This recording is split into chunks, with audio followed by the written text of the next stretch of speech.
California knows how to throw a party, and Sacramento fans are no exception. Trying to spoil the party tonight, the Argos version of Mr. October, the other Reggie, quarterback Reggie Slack. He's looking for Manny Hazard, closing in on the 1,000-yard mark. On the other side, the Argos must contend with the man with the golden gun, quarterback David Archer. He has something special going with wideout Rod Harris. The Argos and the Sacramento Gold Miners next.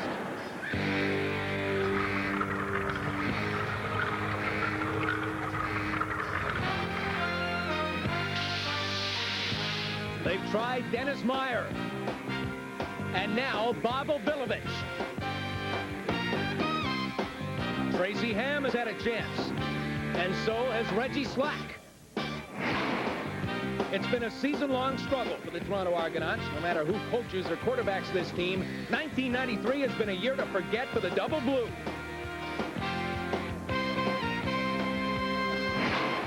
The more motivating factor for us is making it to the playoffs. It all starts tonight against Sacramento. All we have to do is win more games than Ottawa, and we're going to be right there. He is wide receiver Rod Harris. He is wide receiver Titus Dixon. The Gold Miners don't have a winning record, but they do have Harris and Dixon, a receiving duo that has combined for close to 2,000 yards in the air. We're very competitive in practice, and we go out on Saturday and try to make plays, you know. I'm looking for him to make a play, and he's looking for me to make a play. So Reggie tries to pick up the slack as the Argos face Harrison Dixon, California Cool Incorporated.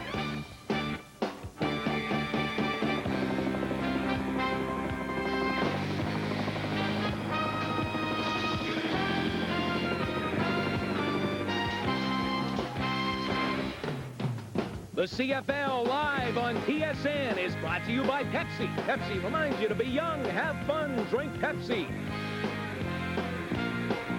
And by Mark's Work Warehouse, clothes that work.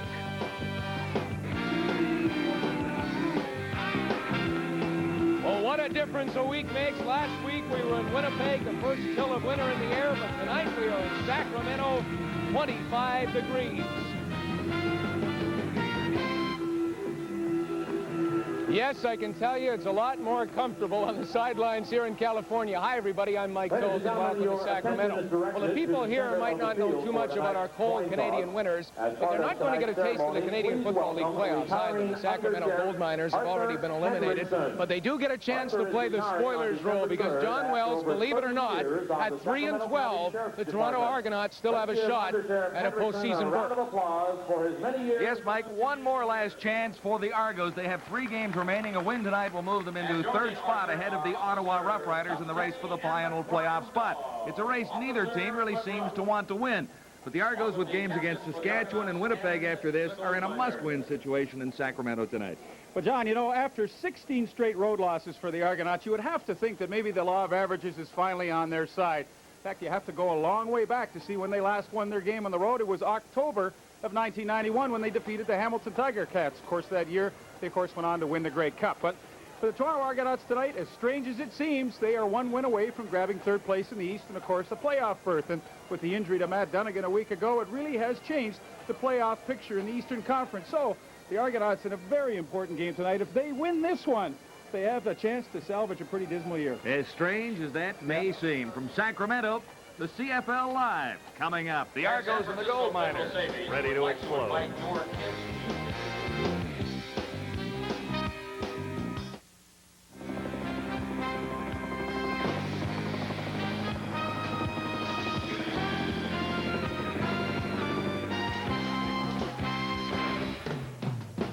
Well, the Argos coming off a Monday Night Football loss to the Calgary Stampeders, 51-7. How bad did that one sting? Coach Bob Obilovich comments.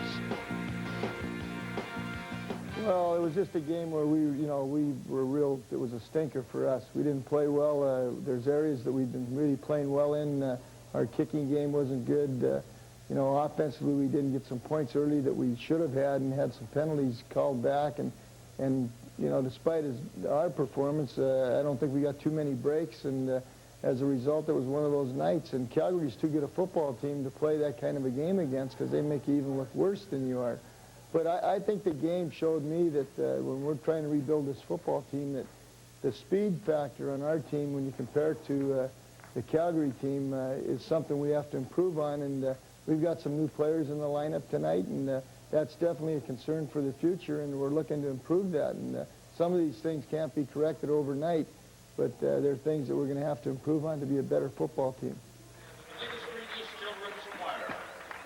And welcome back to Hornet Field in Sacramento, California, as the Argos challenge the Gold Miners. Leaf, what do you see as the difference in this one tonight? Well, John, I think for the Sacramento Gold Miners, it's simple for them. They have to get off to a good start. We've seen them the last 2 weeks in a row, and it seems like early in the game they're always down quickly by 10 or 13 points, and this is a team that's had difficulty playing catch-up. For the Sacramento Gold Miners, if they can get off to a good start, I think they've got a great shot at winning this ball game tonight. David Archer among the league leaders in quarterbacking in Canadian football. He's had a terrific season last week, victimized by his receivers with 8 dropped passes.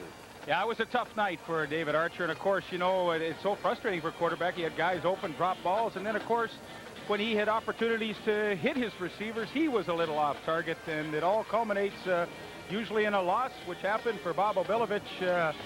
Kind of an up-and-down role for him since he took over late in the year from Dennis Meyer as head coach. A blowout last Monday night to the Stampeders, 51-7. But as I said in the opening, it really will be immaterial if they can win tonight. Ottawa, of course, lost to Edmonton Friday night. So the Argonauts with a great opportunity to get 2 points up on Ottawa for the final playoff spot. And a very, very interesting Eastern Conference with Matt Dunnigan being out. It's kind of opened the door up for a few other teams. You know what's strange, though, John? You think about it, and I talked to Don Moen about this before the game. As strange as it sounds, like, if Toronto wins this game tonight, I like their chances in the Eastern Conference better than, let's say, Edmonton's chances in the Western Conference. You know, as funny as that may be with the difference in records, but it's just the way things have come about in the East. Ready for the kickoff, Jim Crouch. As the game underway at Hornet Field in Sacramento, 3 deep for the Argos. It goes to the pinball, Mike Clemens. Decent return for Clemens, who is slowed down near the 40-yard line. And a decent return. Reggie Slack gets the start at quarterback for the Argos tonight. Tracy Ham will hold the clipboard. Slack has the pinball, Mike Clemens and Warren Hudson in his backfield. And the receiving core, Paul Mazzotti, Manny Hazard, Wally Zatilny, and Bob Gordon. And really the story of the Argonauts this year is, can they protect the quarterback? Can this group of 5 keep away from that leading total of 83 sacks against? That's unbelievable. The pitch to the pinball, trying the left side, and there's not much running room on the far side as he ran into Whites. And Whites. Brought down by Brent White. Number 71 is Brent White. Number 91 is Rob White. And the game looks like 2, and pinball looks to be shaken up on the play. And there's no question the Argonauts can't afford to lose Mike Clemens. Well documented that since Bob Obilovich took over, he put Clemens back in the lineup. He was kind of reborn and has responded with some great punt returns and some pretty good play out of the backfield. And to lose him tonight would really be a tremendous blow to the Argonaut offense, which has struggled for the most part anyway. It has been a tough year for the offensive line for the Argos, and again, injuries have been a problem, but they've really had to rebuild this offensive line from the very start this season. Well, you look at the beginning of the year, you have Dan Ferroni retiring and Chris Schultz with a knee injury early. I mean, you try and Kelvin Prunster went down. You're rebuilding a whole offensive line, and that's just one of those areas you can't do it overnight. Here's the way the Gold Miners stack up defensively. Brent and Rob Whites, plus Vance Hammond and Emmanuel King, still searching for a consistent pass rush. Linebacking core is led by Mark Ledbetter with Curtis Moore and former Bomber Corey Freeman. Yeah, the secondary, Derek Davis on the right corner, victimized for 3 David Williams touchdowns last week. You have to think Toronto might go there early. Tracy Ham in at quarterback. Pressure put on by Vance Hammond. 3rd down. And it is quickly 3rd down as the Argos on 2nd and 7 failed to capitalize there. Slack was out of the ball game, and Ham in quickly on the second play. Well, you have to think that maybe Bob Avilovich said, well, I'm going to start Reggie Slack, and, you know, then Sacramento can prepare for him, and then after the first play, I'm going to put the runner in, and Tracy Ham, and maybe try and throw them off balance a little bit. It didn't really work. Pass was incomplete, and the Argonauts a quick 2-and-out on their opening possession. This is Wayne Lamley. Johnson is back, and so is Thompson. It goes to Thompson, and he had a difficult time hanging on to the ball. Looks like the Argos may have come up with it. And you know, 36-yard punt lead. Ken Benson, 73, I believe, makes the fumble recovery. But when we talked about the Sacramento receivers dropping balls last week, the worst culprit in that department was number 6, Charles Thompson, and he has difficulty fielding the opening punt. There's 73, Ken Benson, the Argo leading tackler, to come down, wrestle it away, and the Argonauts get a huge break early in the first corner with the Sacramento turnover. That went right through the mitts. But, you know, this is where Toronto has to take advantage. You get the big break early, and they really need to score some points here and take advantage of it. From the 35, Ham looks to the near side and has his man. Robinson on the coverage. Wally Zatilny made the catch and stepped out of bounds after gaining a first down. And a good style of offense for Tracy Ham. It's no secret his forte is to roll out, get away from the pressure. He's not a tall quarterback, and at times has difficulty seeing over his own offensive line. So the rollout is good. He cuts the field down in half. He doesn't have to read a lot of sophisticated coverages, and he picked out Zatilny for a nice gain. The gain is 13, and the Argos are set up at the 21-yard line of the Gold Miners early in the opening quarter at Sacramento. And himself, and he'll find the end zone. Tracy Ham barely needed a block for a 21-yard touchdown, and the Argos capitalize on an early turnover by the Gold Miners. And that's exactly what Sacramento didn't need. They needed a quick start, not a start like this. Pretty good offensive scheme. 4 receivers to the wide side of the field, and then the option back. Fake pitch to Lorne King. He cuts back behind John Wiley, and a pretty easy trip into the end zone for Tracy Ham. But when you put that many receivers to the wide side and come back weak, often so many times all you need to do is beat one guy. Tracy Ham did it. The fumble on the punt cost Sacramento 7 points. And the Argos found the end zone in a hurry. Chomik makes it 7-0. Toronto leading Sacramento in the early moments of a football evening in Sacramento, California. The Argos have the lead at 7-0 early in the opening quarter in Sacramento. Tracy Ham taking advantage of an early turnover by the Gold Miners and finding the end zone himself. Well, it was a great job by Tracy Ham, and you know, you get so much confidence when you can make the big play down in the goal line. And a reminder that today is Law Enforcement Day at the stadium, and the Miners would like to welcome the 600 members. When you go back weak side, see the hole open up for Tracy Ham, number 71. Brent White moved to the outside, and really Ham, only guy he had to beat was John Wiley. And he makes a good cut. Tracy Ham, a couple of times over 1,000 yards rushing, one of his strong suits, and he takes advantage of that strong suit with the touchdown. When Tracy Ham was having terrific success with the Eskimos, he was running the football as well. Effectively, 2 1,000-yard rushing seasons. Did it back-to-back in 1989 and again in 1990.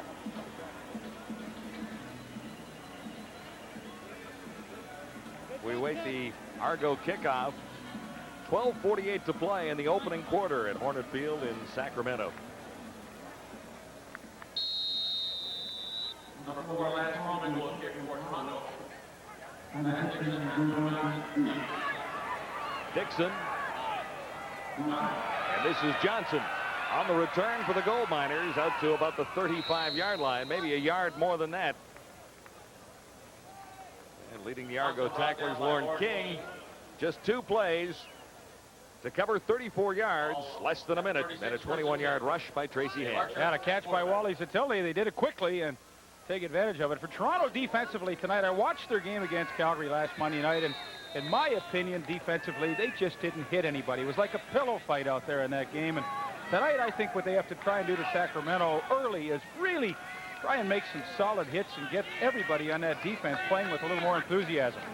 3 receivers to the near side as Archer looks back this way and finds Mike Pringle. Pringle Away from one tackle, and he's out across the 45 and stopped near the 49-yard line. 12 yards, and he was stopped by Andrew Thomas. Thomas, the starting safety for the Argos this week, number 5. Sacramento has about 3 plays that they run extremely well. The counter and the screen are 2 of them, and that time Pringle, who averages about 9.7 yards every time he touches the football through the air. They set it up perfectly, and of course they run also the good deep route to Rod Harris. Those are their 3 best plays. Archer quickly to the near side, looking for Johnson. Complete to Joe Johnson. An 8-yard gain. John Hardy on the tackle. Sacramento quarterback David Archer ranks with the top passers in Canadian football. He has passed for 26 touchdowns so far this season. The Gold Miners running backs, Mike Oliphant and Mike Pringle. And the receivers include Titus Dixon, Joe Johnson, Charles Thompson, Rod Harris, and they'll also have James Pruitt in there. 3rd week in a row, the same offensive line, and that has to make a difference in their pass protection. On 2nd down, Oliphant got the call, and he stopped short. Met by number 36, Don Moan. See where they spot the ball. It was 2nd and short. Less than a yard necessary for the 1st down. So it'll be 3rd and 1. Oliphant has had quite a great year in his first in Canadian football, averaging 7 yards a carry. He has really been a tremendous performer offensively for the Gold Miners, and no question here, Kay Stevenson will gamble on this 3rd down situation just inside Toronto's side of midfield. Sacramento going nowhere in the playoff race in the West, so why not? 3rd and 1. And Archer gets pushed ahead. David Archer is the ball carrier. We'll see where they spot it this time. Argos are saying they did not make it, but it is a 1st down for the Sacramento Gold Miners. 10:30 to go, opening quarter at Hornet Field. You have to like David Archer. All the numbers you saw a moment ago translate into 57% completion rate, and when you factor in all the drop balls that he's had to put up with this year, I think he has had a tremendous season. Now at the Argo 51, 1st and 10, Sacramento leading Toronto. Toronto leading Sacramento, I should say, 7-0. Archer, good fake, and Pruitt makes the catch. Inside the 35. Whitley, 16 yards the game. On the tackle. 1st down, the Gold Miners, ball at the 34. David Archer with the play action here just freezes everybody and allows Pruitt to get in that soft spot, and that's where Calgary really took advantage of Toronto last week. There you see Pruitt. He clears number 9 Ricks, and then he's wide open in the middle, and obviously they've seen what Calgary did to Toronto last week, and they're trying to copy it tonight. Did a nice job there. Archer looked deep for Joe Howard Johnson on 1st and 10. Joe Johnson. First incompletion for David Archer, who started with a hot hand. It was John Hardy, number 28, covering for the Argos. Well, David Archer had him open there. Joe Johnson's been a very pleasant surprise the last few weeks for the Gold Miners. A couple of touchdowns in their big win over BC. Last week, a punt return touchdown in Winnipeg, and he has done well.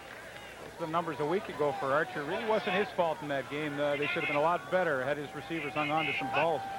2nd and 10. Archer using the shotgun. And he finds a big hole opening up. Archer, not a noted runner, but he has enough for a 1st down. Inside the 25, Benson made the stop on quarterback David Archer. Benson. 1st down, Gold Miners. You know, John, you said David Archer's not a great runner, and I kind of agree with that. But you know what? I think he's better than a lot of people give him credit for. And that's all I heard at the beginning of the year. Wow, he's not a good runner. But, hey, those are some pretty nifty moves, and he picks up a 1st down, a 12-yard gain. So, although he's not the best in the league, I don't think he's as bad as everyone thinks. Well, the numbers aren't there, but he has 217 on the season. Oliphant gets the call this time. Good run by Mike Oliphant as he gets down inside the 20 to about the 15-yard line. Looked to be stopped a time or two, but Oliphant with 717 yards so far in his rookie season in Canadian football had a pretty good run. Yeah, and I think Sacramento has a good enough running game to really have a ball control style of offense. And, of course, that means a nice 50-50 balance between run and pass. course, that will help David Archer with his play-action passing, and that's, of course, the one he hit Pruitt on down over the middle. Oliphant right on his average, a 7-yard gain, making this 2nd and 3. Archer near side. Oliphant makes the catch and turns it inside. The ball squirts loose, and it looks like the Argos have their 2nd turnover of the game. Pass complete to Mike Oliphant. Fumble on the play. Tackled by Harold Hallman. Whitley came up with the ball. Hallman on the tackle, and the Argos have their 2nd turnover of the game. From Sacramento, CFL Live. Welcome back to Sacramento, where the Argos lead the Gold Miners 7-0. 7:38 to go in the opening quarter. 2 early turnovers by the Gold Miners. Here's the latest one. Quick screen to Mike Oliphant, and he will cut it back in, and I believe number 36, Don Mullen, the middle linebacker, will get in, and he makes the hit. The ball is stripped loose, and then 6, Kevin Whitley with the fumble recovery, and the Argonauts get their 2nd turnover. And yeah, well, maybe Keith Costello stripped it loose. Nevertheless, the Argonauts get a nice break because Sacramento put together a solid drive and looked as though they were going in for some points. Kept the going for over 5 minutes, went 58 yards, but give it away on the turnover.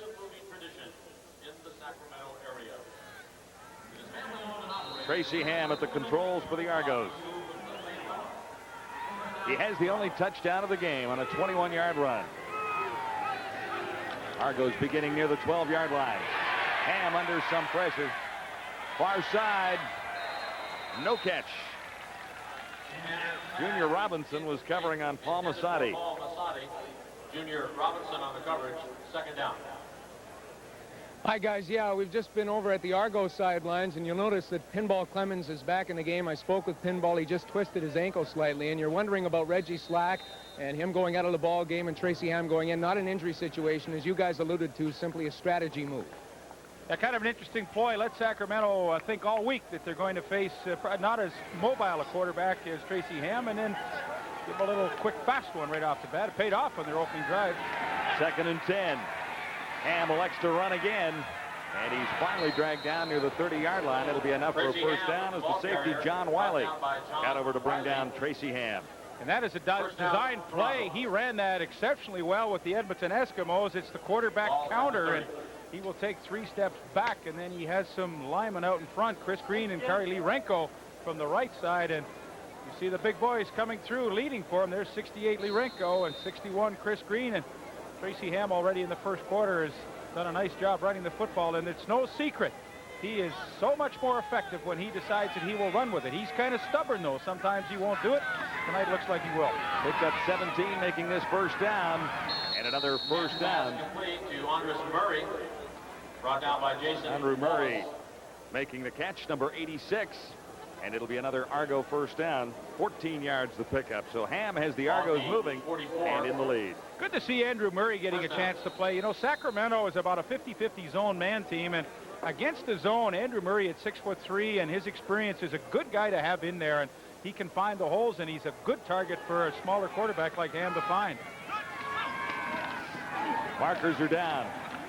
Mike Clemens got the call, and he has about 3 yards, 5:45 to play. Vance Hammond made the tackle. That's in the opening quarter.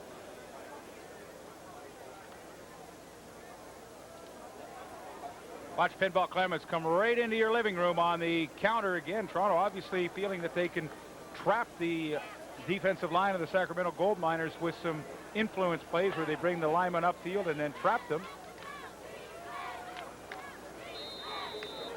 Gold Miners offside, so it'll be 1st and 5 for the Argos, just shy of the Toronto 50.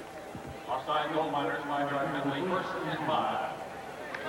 On the 49.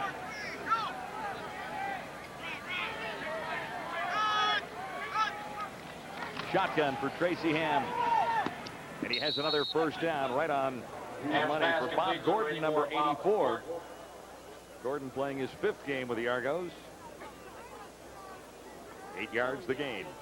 First down, Toronto. Bobby Humphrey giving Bob Gordon lots of room on the outside, and on 1st and 5, a great call, quick out to your wide receiver. And if Bob Humphrey going to give the receivers that much room, they have to take advantage of it, as they did. I'm surprised Sacramento doesn't blitz and do a lot of goofy things on defense. Toronto's had great difficulty protecting the quarterback this year, and Sacramento plays it pretty straight.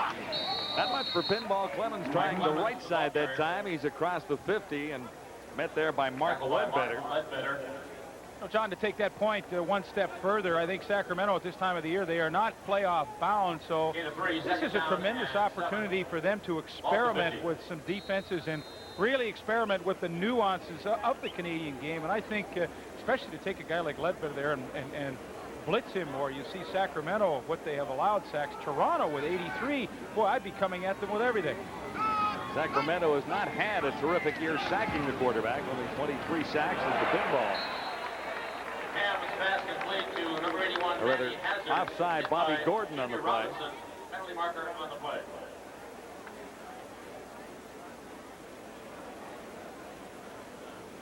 Referee is Ken Lazarick.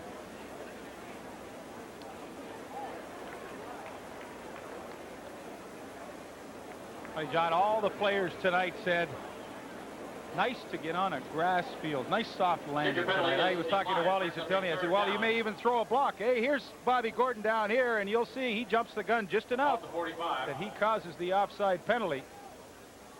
But, yeah, I said, Wally, you might even throw a block tonight. He said, well, no, don't hold your breath waiting for it. This will be 3rd and 4, and the Argos, after the penalty, decide they'll count on Lance Chomick. One deep for the goal miners. Joe Johnston, and this is wide. Johnson on the run out of the end zone. Gets one block, and he's up near the 15, make it the 16-yard line.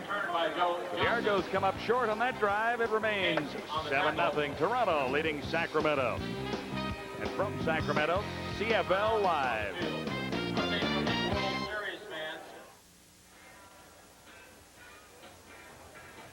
Yes, folks, we're in Sacramento, and here's how the game ball arrived. That is not real fog. That's a smoke bomb that they had down on the field for the military arrival of the game ball. Pretty good tailgate party and everything going on here. Lots of fun at the Hornet Field Stadium before this game, and that was the military SWAT team that landed 10 minutes before the start of the game. Pretty good looking picture there, isn't it? Yeah, it really is.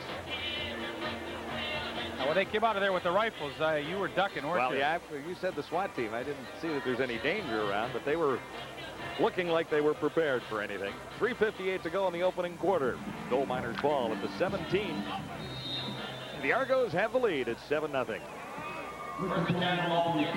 David Archer engineered a very impressive 58-yard drive that ended in a fumble the last time he got his hands on the ball. Good play action fake by Archer. He stands in and fires. Good coverage, but a penalty marker is down. Rod Harris was the intended receiver, and the rookie Mark Ricks, number 9, was covering. Ricks playing his first game for the Argos. I don't think there's any question Ricks will be called for interference. From my position, it looked like pretty good coverage, but obviously he got the right hand in on Harris before the ball arrived. Legal contact in the eligible receiver, Toronto number 9. Holding, Sacramento number 51. Penalty for balance, the first down.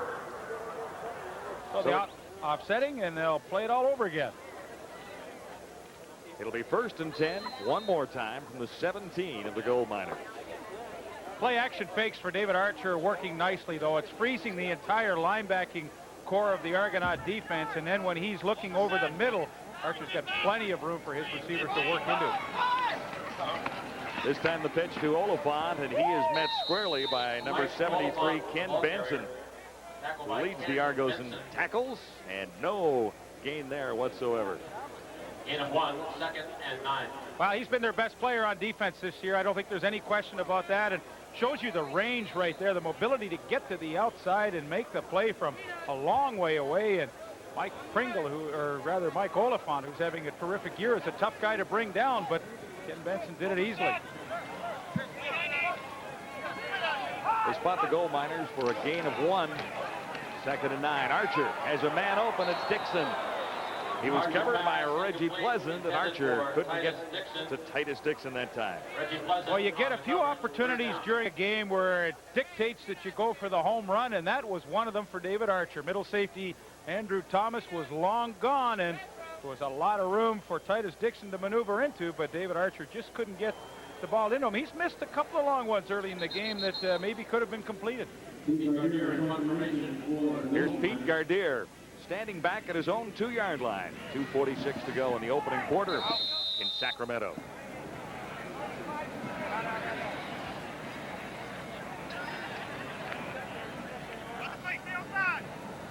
Argos lead 7-0. Gardier certainly taking his time getting this one away. It is not a deep kick. Coming down near the 50.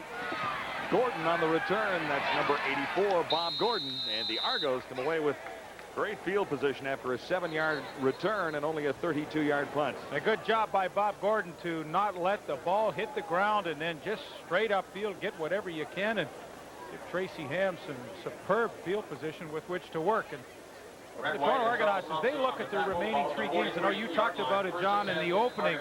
You know, they have to be thinking tonight is the game we've got to win. We've got remaining games with Saskatchewan and Winnipeg, and those are definitely potential losses the way we stack up against them. But this is a game that we should win.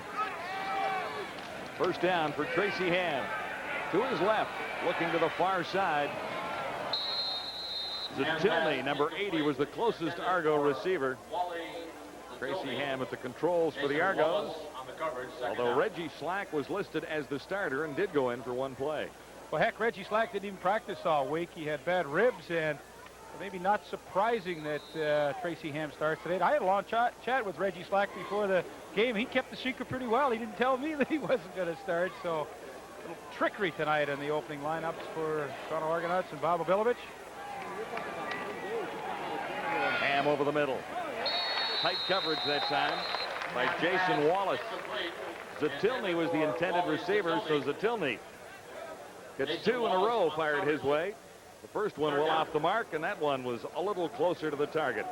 Don, as you look at this game and the Sacramento secondary against the Toronto receiving corps, I think Sacramento matches up very favorably with their group. They can rotate up to 7 people in their defensive backs, and I think for the most part tonight they match up very, very favorably against that Toronto receiving corps. There you saw great coverage by Jason Wallace. That's why I think Sacramento should blitz a lot more. They have the ability to cover so well. Chomik is wide from the 50-yard line. This is Joe Johnson in the end zone, and he'll give up the single point to make it 8-0 for the Argos. So Chomik has missed 2 long ones. And the Argos have the early touchdown by Tracy Ham and a single by Chomik to make it 8-0 with 1:21 to play in the opening quarter. John, I think Joe Johnson has learned early in his CFL career that 1 point in the first quarter really doesn't matter a whole lot to get the better field position as he comes back to where the ball was kicked out to the 43-yard line. That was a good choice. You can make it possible to continue the great volunteer program in which over 1,000 local Sacramentans help elderly, disabled, and or low-income residents make. So back to the line of scrimmage. And the gold miners begin with a first down at the 43. Titus Dixon to the near side, number 8. Rod Harris flanks to the far side of the field. Archer shotgun. Dixon makes the catch and stays in bounds. Big first down in front of Reggie Pleasant. Titus Dixon. First down to gold miners, ball at the 46. David Archer going to the rollout, and of course this gives his receiver a lot more time to work. And watch Titus Dixon, how hard he works here. Now he's got Reggie Pleasant definitely thinking he's going on a fly pattern, and then at the last second breaks it off. Now that's about an 18-yard out, and that takes time to develop. So Archer goes to the rollout. His receiver gets more time and a nice completion. They call it a 21-yard game. Yeah, he's looking for a 1,000-yard here. Should get it. First down, gold miners. Archer looks deep into the corner. Harris was the intended receiver. Coverage by Mark Ricks, number 9. You know, oftentimes, even though you don't complete the long bomb, it really serves a purpose early in the game, and it gets the corners like Mark Ricks and Reggie Pleasant thinking, hey, they're going to try and go over the top of us tonight, and often what that will do will open up the intermediate routes for his wide receiver. So even though it doesn't work, often early in the game, it's pretty good strategy. Into the final 30 seconds of the opening quarter. 2nd and 10, Sacramento. At the Argo 46.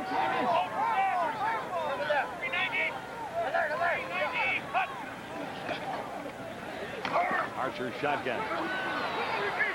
Steps up, has a wide open receiver. That's James Pruitt. And Pruitt could score. He does.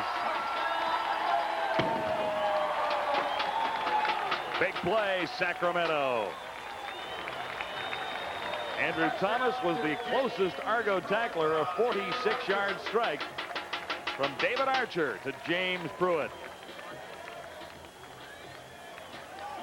James Pruitt getting a chance to play tonight simply because Charles Thompson had a horrible game a week ago, and he makes the most of his opportunity early here. Catch over the middle. Nobody was close to him until Reggie Pleasant had a shot to make the tackle. He couldn't. Sacramento with a nice drive, and they get on the board. 46-yard touchdown strike. And this will be the final play of the opening quarter at Hornet Field in Sacramento. Gold Miners trying to get within one. Jim Crouch gets them there. It's Toronto leading Sacramento 8-7. And that is the end of the opening quarter. Archer to Pruitt. Great play.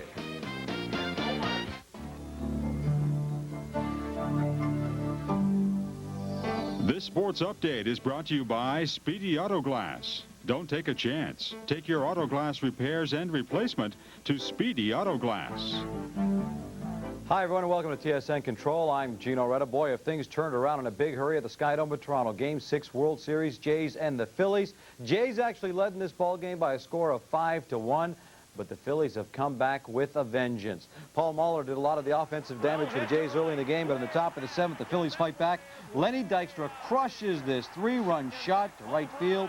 The Phillies cut the lead to 5-4. They would score more. Still in the 7th, Dave Hollins lines one back up through the box. This will drive in Mariano Duncan. He comes in to score. It's a brand new game. It's all tied at 5. Hollins would ultimately get to 3rd, then he would score on a Pete Incaviglia sac fly. The Phillies now lead the Blue Jays by a score of 6-5. They are in the 8th inning of play. What looked like a dominance by the Jays now looks like the Phillies are in control by a run. Back to more CFL on TSN in a moment. Ready to begin the second quarter in Sacramento, and here's the Gold Miners kickoff. Argos lead by a point at 8-7. Mike Clemens, the pinball with this return, near side. Derek Davis led the tacklers. Let's go back and have a look at that touchdown by James Pruitt against Calgary. This was the vulnerable area in the secondary last week. Hey, Sacramento, they saw that on film. So here comes Pruitt down. He's going to end up right in that spot, and a little crossing pattern, and he is wide open. You see Archer flushed out of the pocket. Nobody anywhere near Pruitt. The only reason Reggie Pleasant has a chance is because he's covering Dixon, and they get close together. But, well, there's no question Sacramento saw that on the film, and they have taken advantage of it nicely. Argos 1st and 10 at the 30. Ham standing in, looking deep. Humphrey on the coverage. Murray made the tackle. Murray made the catch, I should say. 27 yards for Andrew Murray. That's his second catch of the ball game, and same area he caught his first one in. And both teams are really willing to give up that soft area about 15 to 16 yards downfield in behind the linebackers. And both teams have to do a better job of trying to jam those inside receivers. Mike Clemens, good run for the pinball. That'll be an Argo first down. Little counter inside to Mike Clemens. Knocked out of bounds by Bobby Humphrey. First down, Toronto. Humphrey forced the pinball out of bounds. Ball to 39. 14 yards to pick up for Mike Clemens. Really the heart and soul of the Argonauts is Mike Clemens, and both teams running the counters tonight. There you see 66 Rhoda Huskers with a terrific block on Mark Ledbetter. He puts him to the turf. That's great execution. Ham from the shotgun, running out of time, and now he escapes. Tracy Ham has run well for the Argos. He has about 4 on that carry there. And earlier, a 21-yard touchdown. And this is what Tracy Ham has to do. He has to be willing to get his nose dirty in there, run the football when nothing is open downfield. He's had a tough year with the interceptions, far more than touchdown passes thrown, so that indicates to me that a lot of times this year he's made poor decisions on when to throw and then when to run. But tonight he's doing a much better job in that department. 3 carries for Tracy Ham, 42 yards, and the touchdown, as mentioned. Picked up 4 on the previous play, making this 2nd and 6 at the goal miners 35. And Ham looks to go again. He'll come up short of the first down, stop near the 30. Rob White leading the gold miner tacklers to the Argo quarterback there. 13:09 to play, second quarter. The Argos by 1 at 8-7. Whereas Sacramento really has not a great deal to play for tonight, might take a few more chances and gambles. Toronto has a lot riding on the line, so they will take no chance with 3rd and a good 2, and they will bring Lance Chalmik in to attempt a field goal. Definitely 2 different coaching strategies tonight in this game. One team with a chance to go somewhere, and the other just thinking about next year. A little better range for Chalmik here. 0 for his previous 2 this night. And he's 0 for 3. Rolling through for a single point, conceded by Sacramento, so Chalmik missing there. It is 9-7, the Argos leading Sacramento. From California, CFL Live.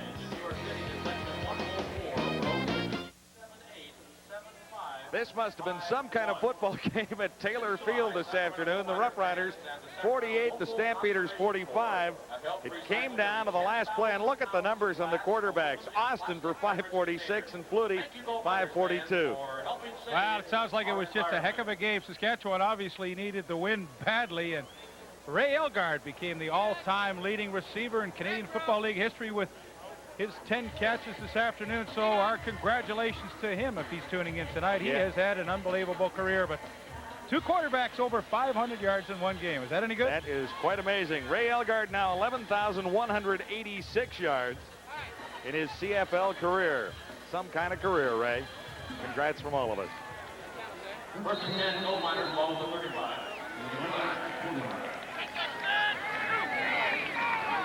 First and 10, Sacramento here in California. This is Mike Pringle taking a short screen pass and escaping for close to 9 yards.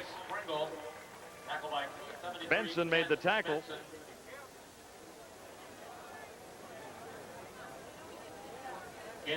Second time they've run the screen to Pringle, and this is a very successful play for Sacramento. They invite the Toronto lineman upfield and then dump it off quickly to Pringle. Got good yardage the first time, now 9 the second time they try it.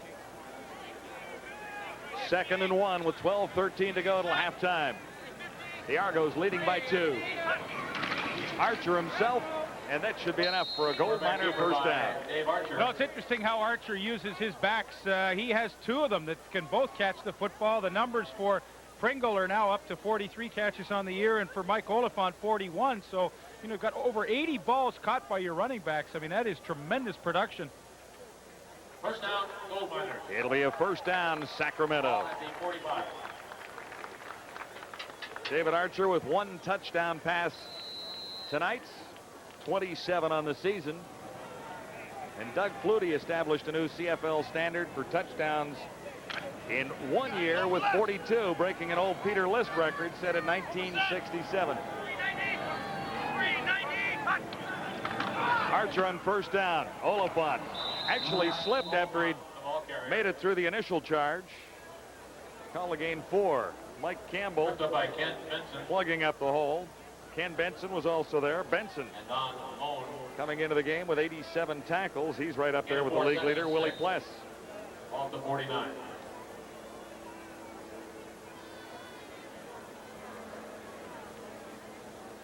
Second and 6. Sacramento. At the goal miners 49. Shotgun for Archer. Here comes a big charge. Archer spins away from the initial charge, and he's dragged down from behind by Keith Poe, number 75. Good job to get away from the initial rush. It really was, but nice play by Keith Poe to get the sack, and really that has been something that has totally been lacking for the Toronto Argonaut defense this year. Pressure has been something very foreign to the Argonaut defense, but a good spin move to get away from the blitzing Ken Benson, but then Poe to come in and get the sack. And boy, if the Argonauts can get any kind of pressure on Archer tonight, what a bonus that will be for them. Sure helps out that secondary too. Pete Gardere looking for a better punt than his first. After an 8-yard loss, he is now back near the Sacramento 25. Yeah, and this is a little better. Mike Clemens at his 15 for the Argos. To the outside. Decent return for the pinball. He's out across the 30 to about the 31. 17 yards on the return after a 54-yard punt from Sacramento. CFL Live. It's the Argos by 2.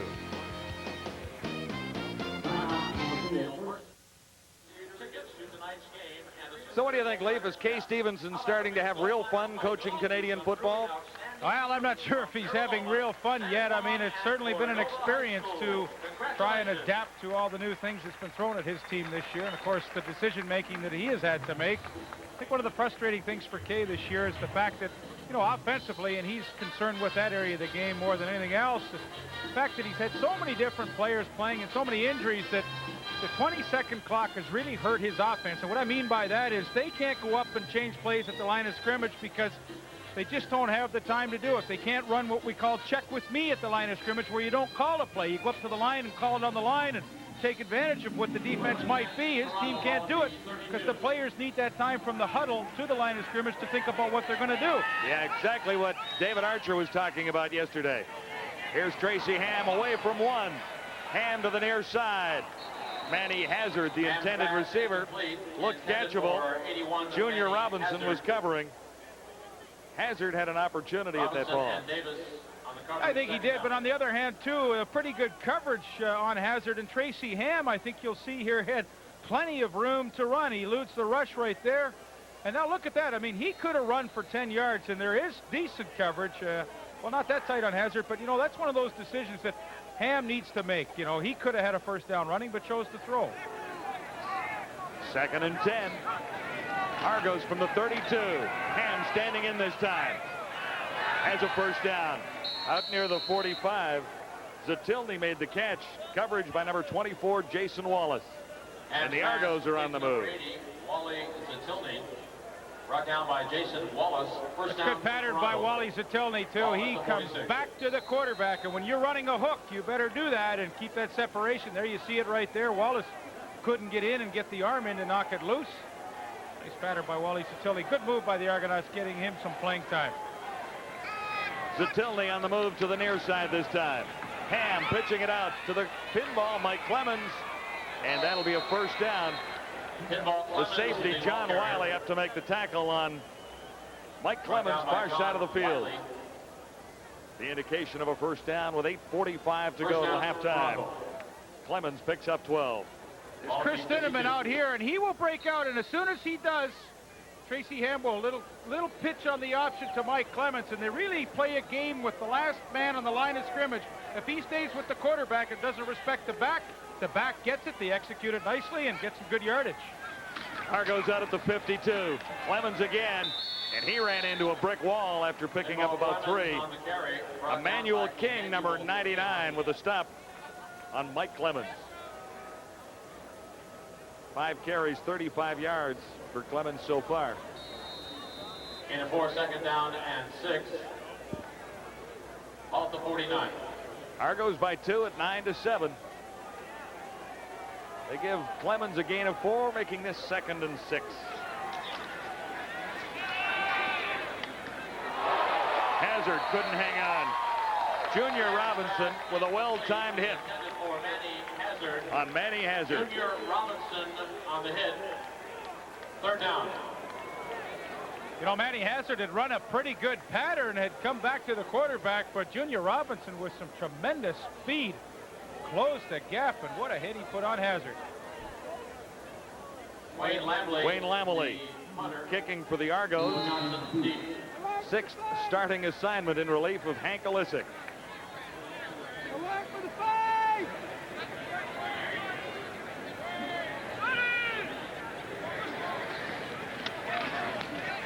Deep for the goal miners, Joe Johnson. This is bouncing. Johnson takes it near the 5 and maybe has 2 on the return. Costello led the Argo tacklers.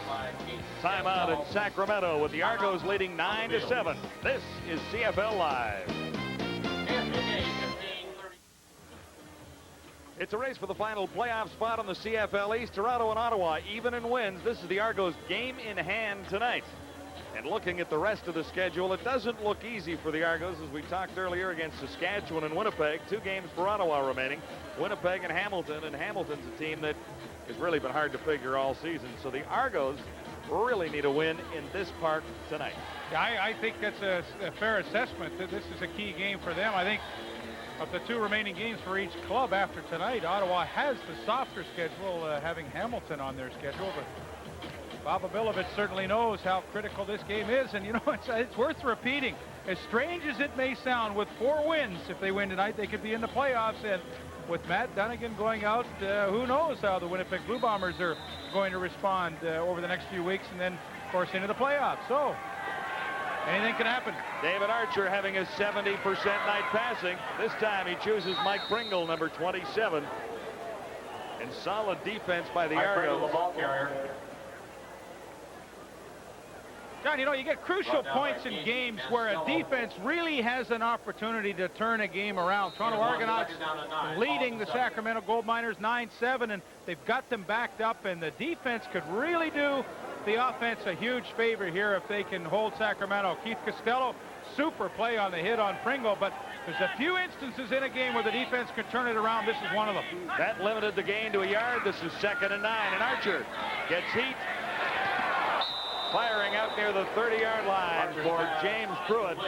He drew a lot of coverage out in that area. Well, Andrew Thomas was bearing down quickly on Pruitt, and don't think Pruitt didn't see him coming, because I think he flinched at the last second when number 5 was coming into his sight line. You'll see a good look at it here, and you be the judge at home. Did he really want to catch that one or not? I'm not quite sure. There comes the torpedo, number 5, Andrew Thomas, but the defense did their job. Critical series. They're going to give it back to their offense in very, very nice field position. Gardere is standing in his end zone, and the Argo returners are out near the Sacramento 50. 6:32 till halftime. It's the Argos by 2 at 9-7. Gardere, pretty good kick. Chasing Gordon all the way back to the Argo 50. Special teams coverage for Sacramento strung him out. Gordon forced out of bounds. Ledbetter forcing Gordon out after a 7-yard return. 10, Toronto. Ball at the 54. Well, Tracy Ham getting to play on a short field here. The ball just inside the Sacramento end of things, and Tracy Ham knows the importance of this series. His defense has done a nice job. They've given it back to him in super shape to work with, and he knows he's got to take advantage of these opportunities. From the 54, Argo first down. Ham trying to escape. Finds running room near side. Grabs about 4 yards before Junior Robinson forced him out, number 21 for the Gold Miners. There's a marker down and an injured player as well. Now, the injured player is 79, Vance Hammond, and he found out in a hurry just how fast Tracy Ham really is. He thought he was going to make the sack. All of a sudden, Tracy Ham was off and running and ended up picking up some decent yardage. Legal contact and eligible receiver, Sacramento number 50, 10-yard penalty, first down Toronto. Penalty going against the Gold Miners, and the injury being attended to. 5:56 to go till halftime. Vance Hammond, number 79, has been one of the mainstays. Trying to run down Tracy Ham. I don't know if he pulled something here or not. Maybe we can get a better look. Well, you see 79 in the middle of your screen. He dives for Ham, and pretty tough to figure out what happened to him as he went down. They're working on the left knee. Seemed like a pretty harmless play. Nevertheless, Vance Hammond is down on the ground and needs attention. Funny, he was chasing Tracy Ham. They were alumni, both going to Clemson. Slightly different time period. Ham's been around for 8 years. 9-7 Sacramento trailing the Argos. Hammond still being attended to.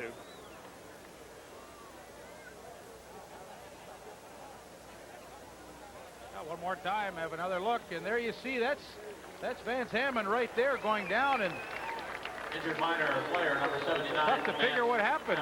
The hamstring maybe gave out. Got a pretty good-sized hamstring. First and 10, Toronto. Greg Jolson will come in for Vance Hammond. And after the penalty, the Argos suddenly inside the Sacramento 45 at the 44.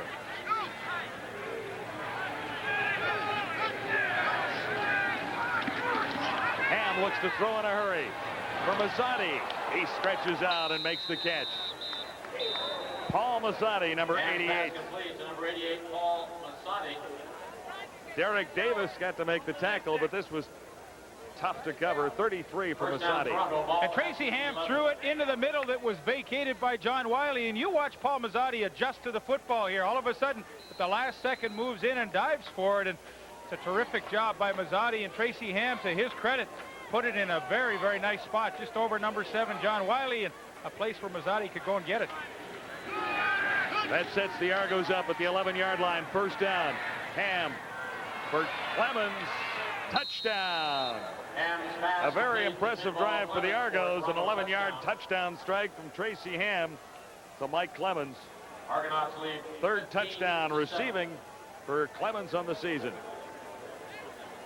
Well, Mike Clemens is the third receiver coming out of the backfield, and Sacramento just simply doesn't pick him up. A little play action freezes everybody, and you'll see great shot there that Mike Clemens is wide open, nobody near him, and he's able to leg it into the end zone. And Toronto Argonauts capitalize on their good defensive stand. The offense does their job, but good looking drive.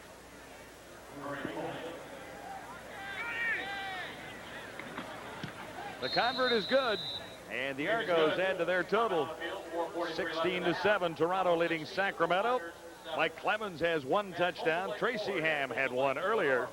And here's another look at Ham and Clemens together. Perfect play for this defense. Corey and Freeman, 50 is right there. Here is Clemens, and Freeman has to come all the way in coverage. You're going to see he gets bumped off there, and Tracy Ham sees Clemens out in the flat quickly, and no way Freeman can get there. And boy, those situations, you need to do a switch coverage down on the goal line. 21, Robinson and Freeman should change responsibilities. They didn't do it, and Mike Clemens was left all alone. Pretty easy touchdown. Don't forget to stop by any of the 5 sleep. Tracy Ham has done a nice job for the Argos so far tonight. He has the lead at 16-7 as we approach halftime, 4 minutes away. Well, I think, you know, you have to be impressed with what Tracy Ham just did there. That was a crucial spot in the game. The defense, super job, and then Tracy Ham methodically worked his club down the field. Nice touchdown march.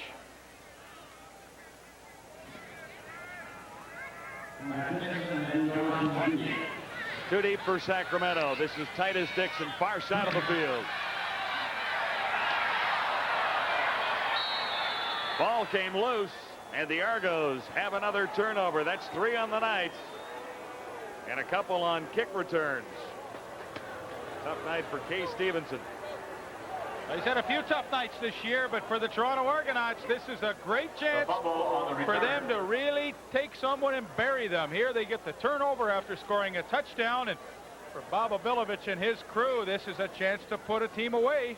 Titus Dixon on the kickoff return. Recovered by Toronto. First down, Argonauts. Ball comes loose, and they get it. The Argonaut offense going to get it back quickly. Inside the 45 of Sacramento. Paul Mazzotti to the near side, number 88. Ham looks in this direction. Mazzotti was the intended receiver. He bumped into Derek Davis. And the Argos scoring drive looks like this: 54 yards in 3 plays in a minute 34. A big catch by Paul Mazzotti set up the Mike Clemens touchdown reception. And the Argos in position to add to the total after the turnover on the kickoff. Yeah, this is where they have to have the killer instinct. They really haven't had it all season long. They haven't been in this position too many times leading in the second quarter, but this is a chance for them to put Sacramento away. Ham on 2nd and 10. Tried to escape. Stopped by Corey and Freeman. Well short of the first down. Brought down by Corey and Freeman. 3:50 to go till halftime. A lot of people may argue, why didn't he throw it? But, you know, that's not a bad call on 2nd and long. Tracy Hand taking all the responsibilities upon himself, calling his own number in the huddle and saying, hey, the quarterback draw is a pretty good percentage play for me. I've had a good night running the football, and I kind of like the call. He's taking things into his own hands, something he didn't do earlier in the year. When he runs, he wins often. Chomik has missed from 52, 50, and 38. 4th try of the game for Lance Chomik. And this time he hit the post. He hit the upright. Hit the upright. Kick is no good. Sometimes you can't win.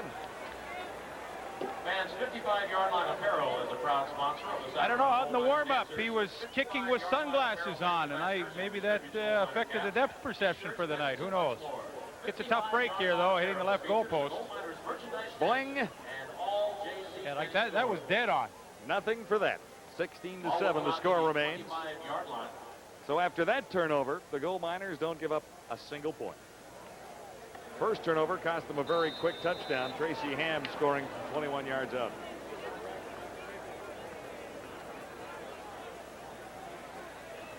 Pretty typical Sacramento game, though. They seem to allow every team they play to get a nice little lead on them and then have to always fight back uphill. Archer from the shotgun on 1st down, looking deep. Pruitt down the sideline. Covered by Mark Ricks, number 9. And Pruitt streaked down the sidelines, but Ricks was with him step for step. Archer's tried to hit the bomb a couple of times tonight, has not been successful with it. Boy, you know, you can't help but think when he watched that film and how easily Calgary did it last Monday night in their 51-7 win, he was thinking, boy, can I ever have a good night against these guys tonight? But it just really hasn't happened. Gold Miners were held to a season-low 255 yards in total offense by the Winnipeg defense last Friday night in Winnipeg. 2nd and 10, Archer now, shotgun formation. Standing in, looking over the middle. And this time he's on target for Rod Harris. Harris will have a 1st down up near the 45, and that is a nice 20-yard gain. Timeout on the field. 3 minutes. Rod Harris, their leading receiver, and he makes the key catch to keep a drive going. So as we approach the 3-minute mark, Sacramento trying to fight their way back into this game. They failed Toronto. In Sacramento, and there's the score. The Argos leading 16-7. And welcome back to Hornet Field on the campus of Cal State University in Sacramento, known as Sac State a lot of the time. The last play, the catch before we went to break by Rod Harris. See how he straightens up Mark Ricks, going straight upfield, works back to the inside, and well, he makes a nice catch. And don't think he didn't see Andrew Thomas coming for the middle, and Thomas is making the most of his opportunity, chance to play tonight. Dave Van Bellingham had a horrid night last week against Calgary, so they have made a switch in the middle, and he has been pretty active back there as Andrew Thomas. 2:39 to go till halftime. 1st and 10, Sacramento near the 45. Archer on the run, far side. Markers are down in the Argos secondary as Harris was the intended receiver, far side of the field, and we'll check out the infraction here.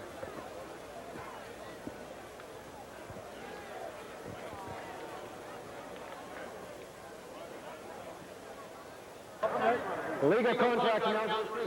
Toronto number 9. Holding Sacramento number 27. The penalty's balanced and still be 1st down. Hey, we can pick it up here.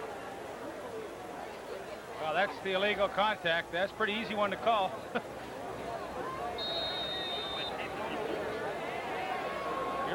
You're allowed a little hit at the line of scrimmage, but certainly not that far downfield. Yeah, that seemed to be pretty open field out there. But the penalties balance out, so it'll be 1st and 10 again, Sacramento. Good play action fake by Archer, and he can't get away.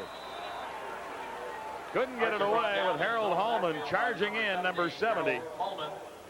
Very unusual. That's only Hallman's 2nd sack of the season. And when you think back to 1986 when he had 19 of them and set a Calgary record when he was with the Stampeders, you would think that maybe he would have had more production in that department this year. But nevertheless, he fights through that time and gets his 2nd of the season, and a pretty important one. Toronto Argonauts their 2nd sack of the night. Hallman is 2nd in the Argos all-time sack list, with 43 coming into this game.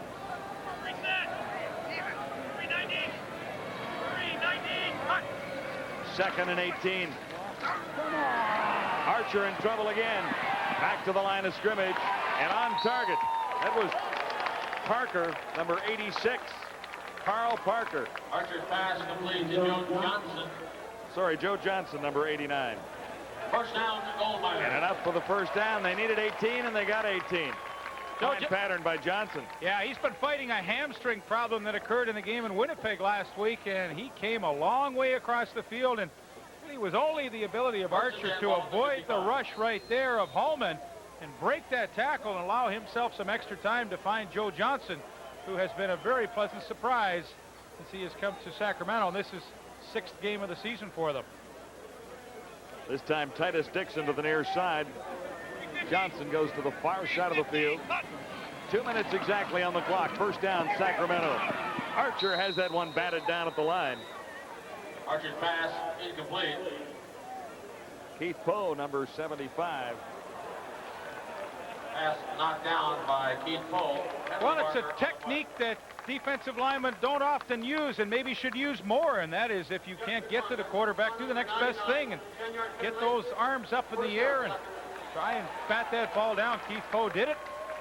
Nevertheless, the Argonauts are penalized once again, and Sacramento will pick up the automatic first down. Clipping call Penalty moves the ball to the 45. against Mike Campbell.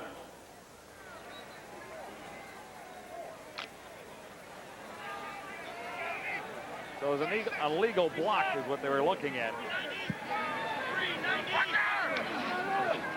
It gives Sacramento a first down. Archer had that one tipped as he looked for James Pruitt. 1:51 remaining till halftime. It is the Argos leading 16-7. Second down. I think Ken Benson might have got a hand on it as it's 28. John Hardy, who dropped back from the short zone coverage when the ball was in the air.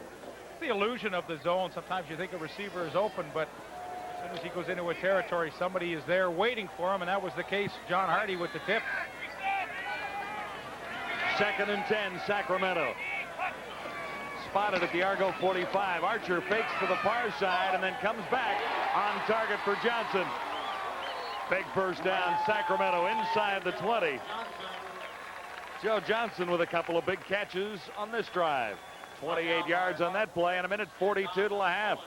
First down, Gold Miners.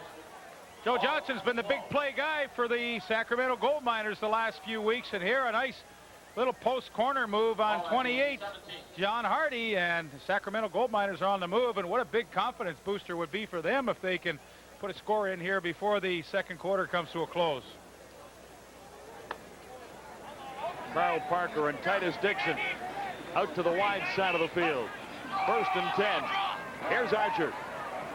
End zone toss. Touchdown. Rod Harris, a 17-yard touchdown.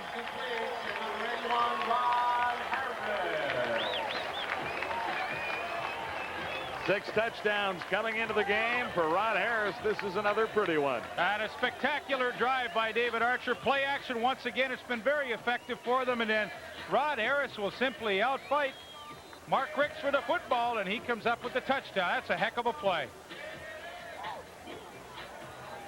Over 1,000 yards receiving for Rod Harris. 74 catches, 1,081 coming into this football evening. Well, it has been a struggle this year for Sacramento, but there have been a few bright spots, and certainly the play of Rod Harris has been one of those pleasant areas for the team. There he is, 7th touchdown of the year. The penalty marker down on the convert tribe. 16-14 is the score, we believe, and I think the penalty is going against the Argos. 1:20 left in the first half. Toronto 16. When you're faced with a bump and run situation, here are the two guys involved. They've got Mark Ricks and Rod Harris there. What he tries to do is get a little jab step in here, influence Ricks, and then he's off and running down the sideline. But usually in bump and run, it's the first few steps that indicate whether you're going to be free or not. He gets up and over the top, and although the throw was a little short, he adjusts nicely to it, outfights Ricks for the ball. That's a heck of a touchdown catch, and beautiful way to cap off that drive. And Pepsi, a great team that knows how to deliver. A minute 20 to go till halftime. It is the Argos by 2 once more as the Gold Miners have come back, and that was a very impressive drive. A couple of key catches by Joe Johnson along the way. And then the touchdown reception by Rod Harris. Miner fans, don't forget to check out all the outstanding displays and booths from law enforcement agencies around the stadium. Tonight is the kickoff of Ready for Jim Crouch's kickoff. Sacramento with a record of 4-11. The Argos at 3-12. Mike Clemens chased back to about his 3.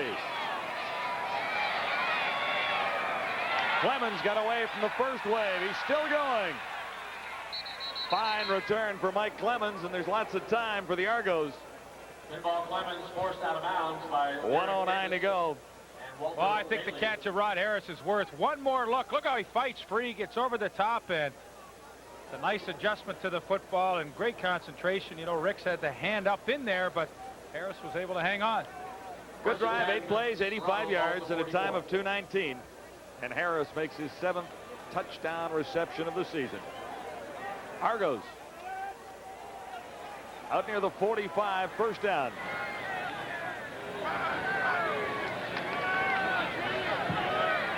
Clemens got the call. Off tackle, right side. Dusty Baker, a hometown hero, former LA Dodger, is going to be honored at halftime. Second down and 6. 4-yard gain for Clemens, now 58 seconds till the half. Argos have a 2-point lead.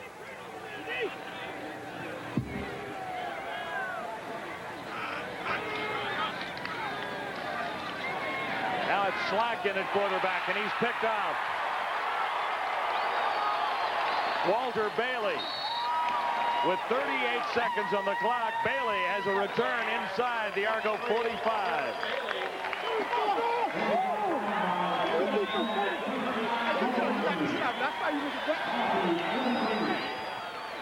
Walter Bailey, second interception of the season.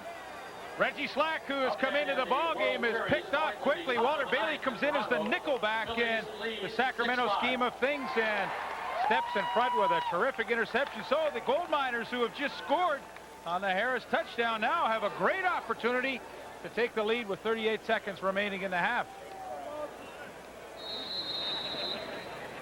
They have used Walter Bailey very effectively this season. He is their 6th defensive back, and he comes in certain situations and done a nice job.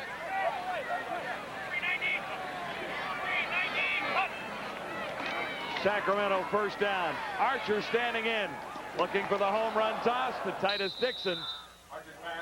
Down near the 15-yard line. He drew a little double coverage. Andrew Thomas was in the area. On the coverage, along with...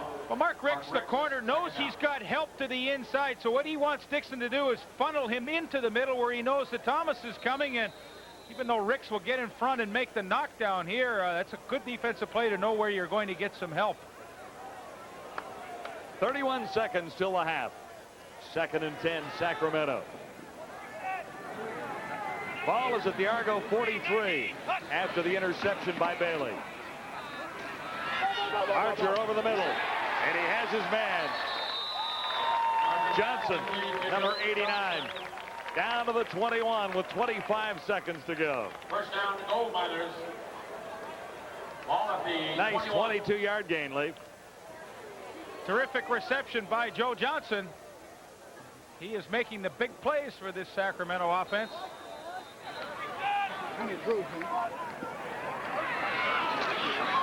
Into the end zone. Touchdown. Johnson again. 21 yards. Archer pass complete for 21 yards to Joe Johnson. Gold Miners take the lead, 20-16. 2 in a row for Joe. Come on now. It's a great throw by Archer. Archer, he makes it before Johnson's made his final break back to the corner, and to Johnson's credit, he looks back just in time and sees that little pill coming through the air, makes a super catch, and Gold Miners have struck quickly. Back-to-back touchdowns as Sacramento takes the lead at 21-16. Argonauts 16. Come on. Joe Johnson has been the big play receiver for the Sacramento Gold Miners the last 3 weeks, and tonight is no exception for him. A couple of key catches on the last drive, and now that's an outstanding catch for his touchdown, 4th touchdown through the air for him this season. You know, interesting, he and I had a long talk yesterday about how to play slot back, and I said, Joe, what you got to do is set those defensive backs up quickly, and you're going to see him right here. He takes a couple of hard moves inside and then gets up over the top and back to the corner, but I said, you can really kill a guy early if you take those hard moves inside, freeze him so, in that case, Kevin Whitley can't really run with you. Then you're home free, and he ran a great pattern there. Back-to-back touchdowns for Sacramento, both by J.H. Johnson. They call him Joe. Well, he got an opportunity to play when Willie Boyer was hurt up in BC, and he got the winning touchdown in that huge come-from-behind victory, and boy, he hasn't looked back at all with his play. He's been a huge part of this offense. Argos had the lead moments ago. Now they're down by 5. Back-to-back scoring drives for Sacramento, and that one only took 3 plays in 21 seconds. David Archer to Joe Johnson. Couple of touchdown tosses for Archer. 27 and 28 on the season. And really for the Argonauts, the whole story of this first half has been the last 2.5 minutes of the second quarter. Sacramento striking twice, and has to bring a bit of a smile to the face of Kay Stevenson. But for the Argos, they've only got 11 seconds left, and they're going to have to go into the locker room and regroup, forget about that 2.5 minutes, and come out and try and play a solid second half. This is Reggie Slack. And this is Mike Clemens. Looked to be stopped initially, and Clemens sprung free. He's out near the 55, but time is running out on the Argos here. 4 seconds. 4 seconds till halftime. Joe Johnson, nice numbers. 5 for 97, 2 touchdowns. Ball to 54. Should be the final play of the opening half. And the Argos kick it downfield. That was Andrew Murray with a bit of a surprise kick there. It didn't really accomplish very much. Hard to figure. The Argos give up 2 late touchdowns, and Sacramento heads to the dressing room with a 5-point lead. It's 21-16 in California. This is CFL Live.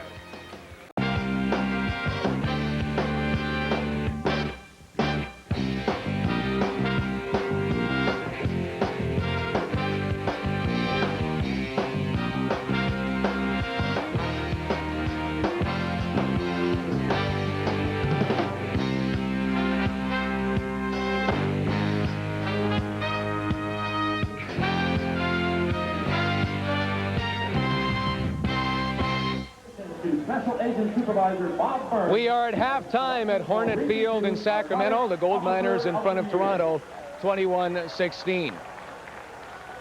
Well, Sacramento is in the heart of wine country, the Napa Valley just a short drive away. And just like fine wine, the Sacramento Gold Miners are hoping to get better with age, because at times this year, in their first year in the CFL, they've had kind of a bitter taste in their mouths. Gord Miller with more now on the Sacramento Gold Miners. At tonight's game, representatives of the Sacramento Police.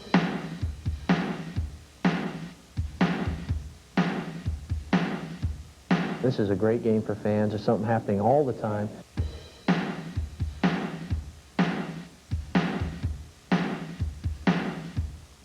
I like the excitement of the game is what I like about it. Might be a little floater. He took it in the air! James Pruitt!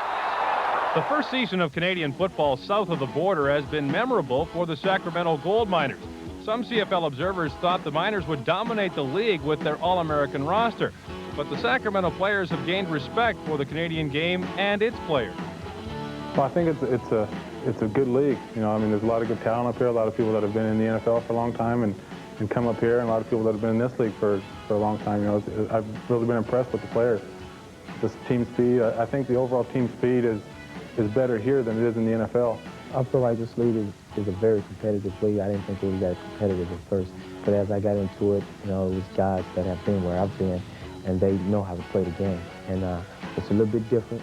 And I think it's more of a demand game than the NFL because you have the least amount of guys playing the game. You have to play offense, defense, and special teams also. The gold miner fan base is growing as the people of Sacramento become more familiar with the teams, players, and the rules of the CFL. Games at Hornet Field are averaging 15,000, and the Miners try to repay fan loyalty by winning. Well, I think we've got a good fan base down there. Our stadium only holds about 23,000, so we've got a steady flow of about 15,000, 16,000 there every night. Now, if you're winning, there's obviously the bandwagon effect, and people jump on the bandwagon and they want to play. They want to see you play the game. So, putting a winner on the field is very important. I think it's like that in any sport. Once you put a team on the field that's winning, there's going to be more people that want to get on the bandwagon, more people want to be a part of it. We got a great base of fans. You know, they're out there every weekend. We got a tough season on our hands. You know, we're 3-10, but we're still pulling the hard backers. They're there every weekend, week in out, and they like it. You know, we wish we could put more wins on the table for them. And that's what we're trying to do. There's two ways this season can go, and we can fold it or we can come out, you know, 8-10 at the end of the year, and that's our goal.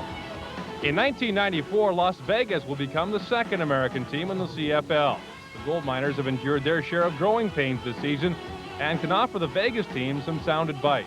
I would say buckle your seatbelt because you're getting ready to go in for a fast ride. I'd say get ready for the tempo of the game because it's tremendously quick. If you like to throw the football, then you made a tremendous choice. You better get ready to get hit because these people deal out some punishment in this league, and I think most of all, enjoy yourself because it's a great game.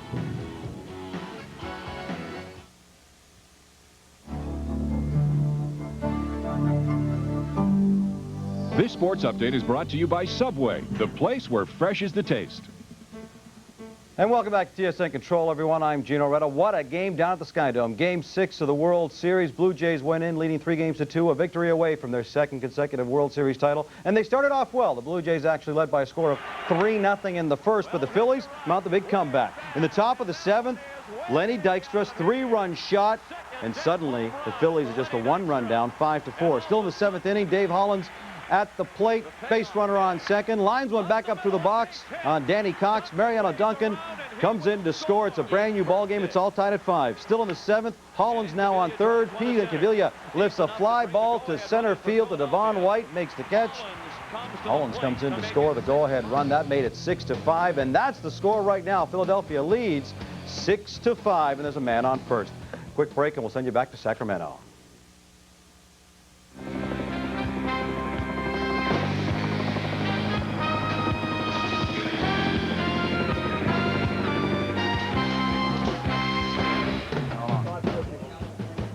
Halftime in Sacramento, and the gold miners have come back with 2 late touchdowns to take the lead at 21-16. Hard to believe the Argos had a pretty good margin going into halftime, at least we thought, but all of a sudden David Archer comes back. Yeah, you know, it seems like Sacramento plays that way. They kind of lull you to sleep for about 28 minutes, and then they come on with a vengeance. But the Toronto Argonauts did a nice job, I thought, in the first half, except for those 2 minutes, and this was their second touchdown. Pinball Clements out of the backfield. Corian Freeman can't get close in the coverage, and at that point, the Toronto Argonauts were comfortably in front, 16-7. And then 2 touchdowns in a minute 3. Well, Rod Harris. Harris. Yeah, Harris scored, and then, of course, this beautiful one to Joe Johnson in the corner just before the close of the half, and that was Sacramento's second in a row. 21-16 all of a sudden. So for the Argonauts, a bit of shell shock time the last couple of minutes. They have to try and regroup here in the second half. For Sacramento, hey, they're ahead at halftime. That hasn't been the case too often this year. Yeah, what does Obi say at halftime to get the Argos back into this one? Sacramento Gold Miners have the lead. It's halftime on CFL Live from California.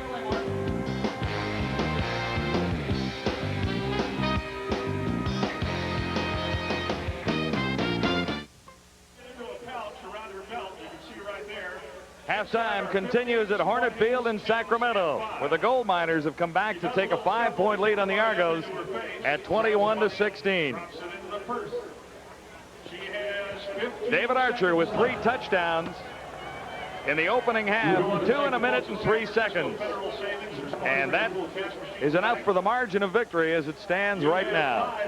Story statistically from the opening half, 108 yards rushing for the Argos, 255 net for Sacramento compared to 232. And in spite of turning it over 3 times, the Gold Miners come away with a lead at halftime. It's awfully close in time of possession. But John, those 3 turnovers committed by the Gold Miners really only resulted in 7 Toronto points, so it really wasn't a huge factor in that half, but give Sacramento credit. You know, we have known all season long that they had tremendous offensive potential, and they showed that in the last couple of minutes, striking quickly. 2 touchdowns, Rod Harris and Joe Johnson. Reggie Slack, who was supposed to start the game, did so for 1 play tonight and then came back late in the second quarter. And maybe Mike Toth can give us an update at some point if there was an injury problem with Tracy Ham, but Slack came in late in the second quarter, and it looks as though he may start this second half. And congratulations to the Toronto Blue Jays, the 1993 World Series champions. It was Joe Carterleaf in the bottom of the 9th inning with a 3-run homer. And the Jays win in 6. 8-6 over Philadelphia, so the party at Skydome will continue for a while. The game just over, obviously. Yeah, that's unbelievable. Back-to-back World Series, so the Toronto Blue Jays do it, and maybe Mike Toth will have some interesting words from his guests down on the field. Mike?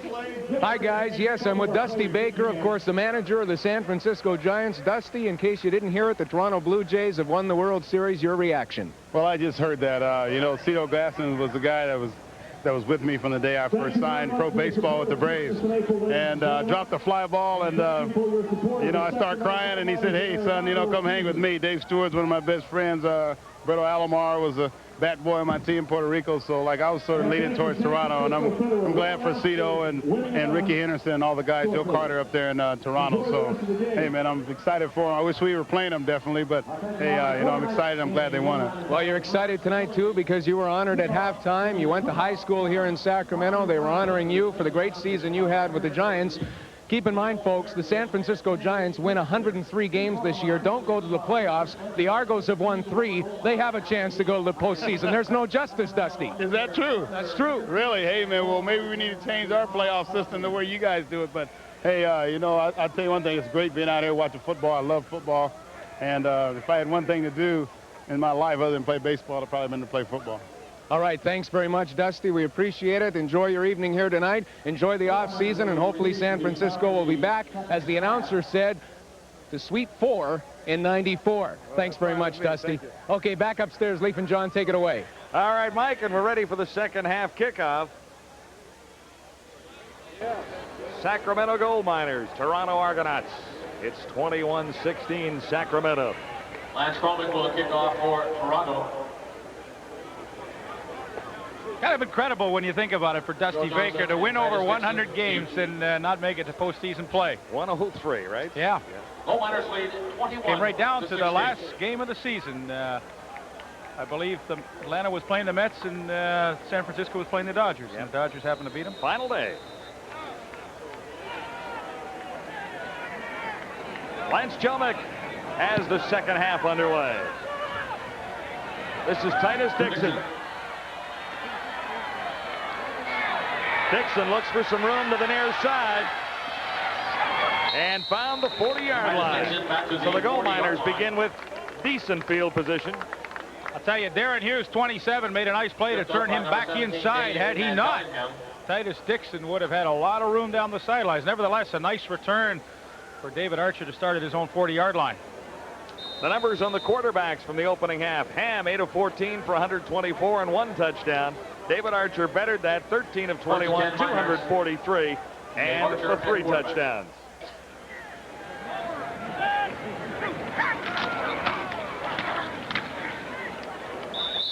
Mike Oliphant, number 33, has a gain of 3. Mike Campbell. Stopped by Campbell, number 99, and Harold Holman, number 70. In 4, second and 6. Off the 44. Third quarter just nicely underway. It is 2nd and 7.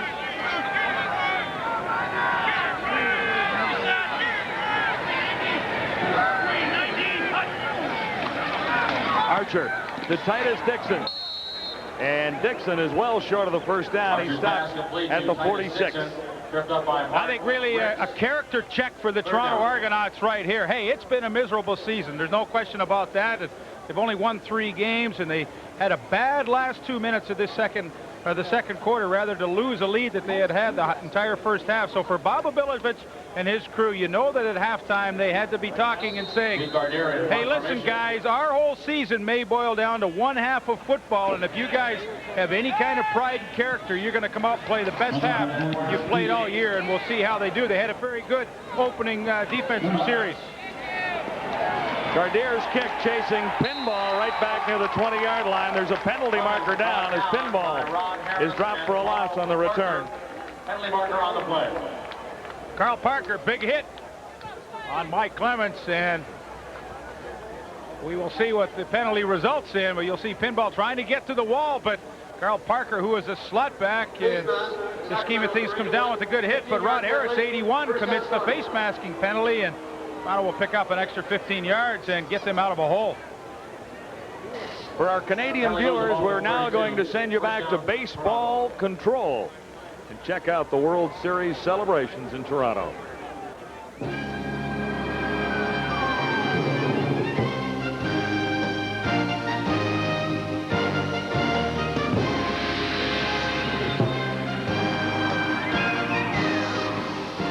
The celebration is underway. The Toronto Blue Jays are World Series champions. The first time a team has repeated as a World Series champion since the New York Yankees did it back in 1977 and 1978. I'm Paul Romanuk along with Pat Tabler here at Baseball Control, and here is how the game ended. The first time since 1960 that a World Series ended with a home run being hit.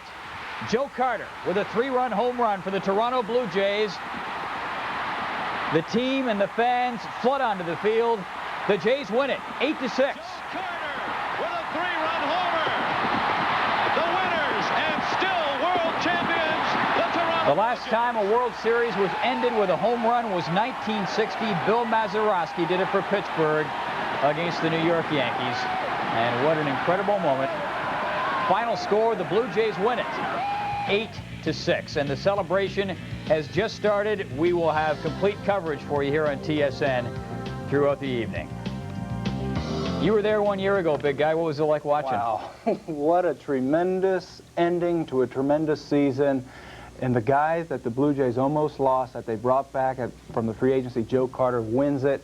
What a great feeling circling the base. There's none better in baseball. What was the most amazing thing about the game other than the home run? I mean, the Blue Jays had a 5-0 lead. It looked as though it was over early, but boy, the Phillies battled back. They battled back, and you knew it was going to come down to the bottom of the ninth. We talked about it all night. It was going to come down to the bottom of the ninth, and if the Blue Jays could come back and win again, it was going to be between Mitch Williams and Dwayne Ward, and Dwayne Ward's team won out. All right, thanks, Pat. We will hear from Pat, among others, Buck Martinez as well, coming up on our post-game show after the football game. But as you could expect, downtown Toronto just erupting into celebration moments ago. Gord Miller is lost in the streets of downtown Toronto somewhere. Gord, what's going on? Well, Paul, you know, moments ago, thousands of fans were gathered at a local record store in downtown Toronto. They had the game on a big screen, and when Joe Carter hit the home run, the street here erupted, and as you can see behind me, thousands of fans here running up and down the street. There are extra police officers on. They don't expect much trouble, but downtown Toronto has erupted into celebration, one that is likely to last well into the night. And we'll be visiting back with you from Yonge Street throughout the evening to bring you the atmosphere. Toronto is once again the World Series champion, and what Bill Mazeroski meant a generation ago to baseball fans, Joe Carter means that and more to these fans tonight. And they'll be celebrating quite a while. Paul? All right, Gord, stay safe. We will check back in with Gord Miller a little bit later on. After the football game, we will have a 1-hour post-game show. We're going to have a reaction from the clubhouse. Buck Martinez is standing by there. We'll be back to Gord Miller. We'll be all over the place. But the Jays are World Series champions again, and that's something to jump up and down about, isn't it, Jays fans?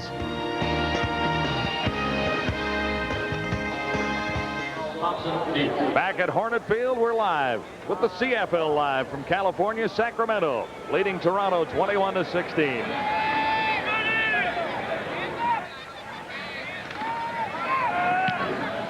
Lamole across the 45. Johnson on the return, beginning at the 20. And he's out across the 30 to about the 33. From California, CFL Live on TSN tonight. The Gold Miners lead the Argos by 5. Timeout on the field. All-time in Canadian football with Frank Flair at the top of the list. Old pal Eagle Keys in second spot, and Bob Obilovich closing in on Bud Grant. He's looking for his 99th win tonight. But it hasn't been easy. It looked like the Argos were pretty much in control in that first half, but all of a sudden, a Sacramento explosion. Well, I don't think anybody knows better than Bob Obilovich that Sacramento potentially is a lot better team than their 4-win record would indicate, and anybody that knows when they play them, they're in for a tough game. And Sacramento offensively broke loose for a couple of quick ones late in the second quarter, and that really has been the story of this game as they hold a 21-16 margin. First and 10 Miners, ball to 33. First and 10 Gold Miners at the 33. Archer with 3 touchdown passes on the night, complete once again to Johnson. Archer's pass complete to Joe Johnson. Hardy made the stop, number 28. How about 5 yards on the play? And 5, second and 5.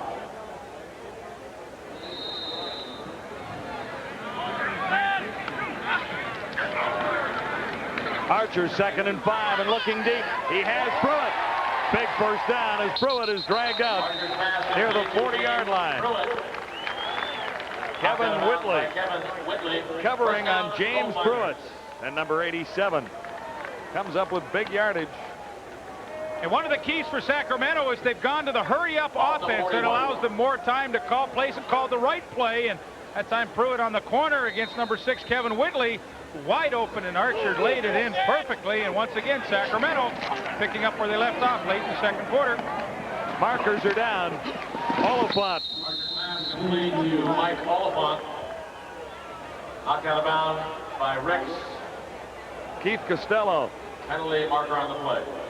Made the tackle, but we'll check out the infraction. Now, it's interesting, John. We had a long conversation with David Archer yesterday, and he said, you know, Sacramento number 52, 10-yard penalty. David Diaz-Infante, the left guard, gets called for holding, but Archer was indicating that tonight he would probably go to the hurry up a little bit more. He said when we get momentum, it is one of the best ways to keep momentum. When we get on a roll, you know, that's a good way to put the hammer down on the defenses. Really don't let them get a chance to regroup. And well, I couldn't agree with him more. And with the same starting lineup, it's a little bit easier for the Gold Miners to execute the hurry up. But this is first and 20 after the holding call. Titus Dixon. Dixon gets almost half of it back on first and 20. Brought down by Don Moen. Titus Dixon working to get over the 1,000-yard mark in his first CFL season. 43. Zone coverage, he just sits underneath it right there. Good recognition by David Archer. Easy ball to complete, and boy, I'm really impressed with the efficiency with the way Sacramento was operating tonight on offense. Dixon picks up 8, actually, so this will be second and 12. That was his second catch. 2 for Dixon for 29 yards. Archer has Johnson. Johnson has some open space, and he is down to the 10. John Hardy, number 28, finally putting the stop on Joe Johnson. Big night for Johnson. Ball at the 13. Joe Johnson, lots of room to the middle. He's working on number 28, John Hardy. Hardy can't stay with him, and good recognition once again by David Archer. Andrew Thomas, the middle safety, was nowhere to be found. That's the area you have to attack, and he immediately went right into that spot. 30 yards on that play. First down, Sacramento. Archer looking to the end zone. Markers are down. As Archer found Pruitt on the sidelines about halfway to the first down, but I think they'll bring this one back. Whitley forced Pruitt out. Penalty marker on the play. 21-16, Sacramento leading the way. Holding, Sacramento number 53, 10-yard penalty, first down repeated. Right there, Big 10. Another holding call. Chris Dyko, the right tackle, this time with the holding call. And boy, when you get down in scoring territory and you make critical errors like this, it makes the coach's life absolutely miserable. 1st and 20. 8:26 remaining, third quarter, with the Gold Miners holding a 5-point lead and facing 1st and 20. The ball at the Argo 23. Shotgun for Archer. Pruitt was the intended receiver, and he drew a crowd. Andrew Thomas is in there. Archer pass incomplete. Intended for Rod Harris. Broken up by Andrew Thomas. Bart Ricks really breaks on the football nicely here. Comes right underneath number 81, Rod Harris, and actually had a great chance to make the interception. I think Andrew Thomas's own man came over and distracted him just enough that he didn't catch it. But boy, you cannot have coverage any better than that. And so the Sacramento Gold Miners, now with 2nd and 20, find themselves in a pretty tough spot.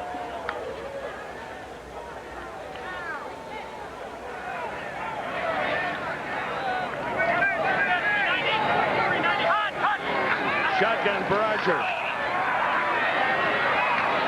Looking to the corner, and he overthrew Joe Johnson. Intended for Joe Johnson.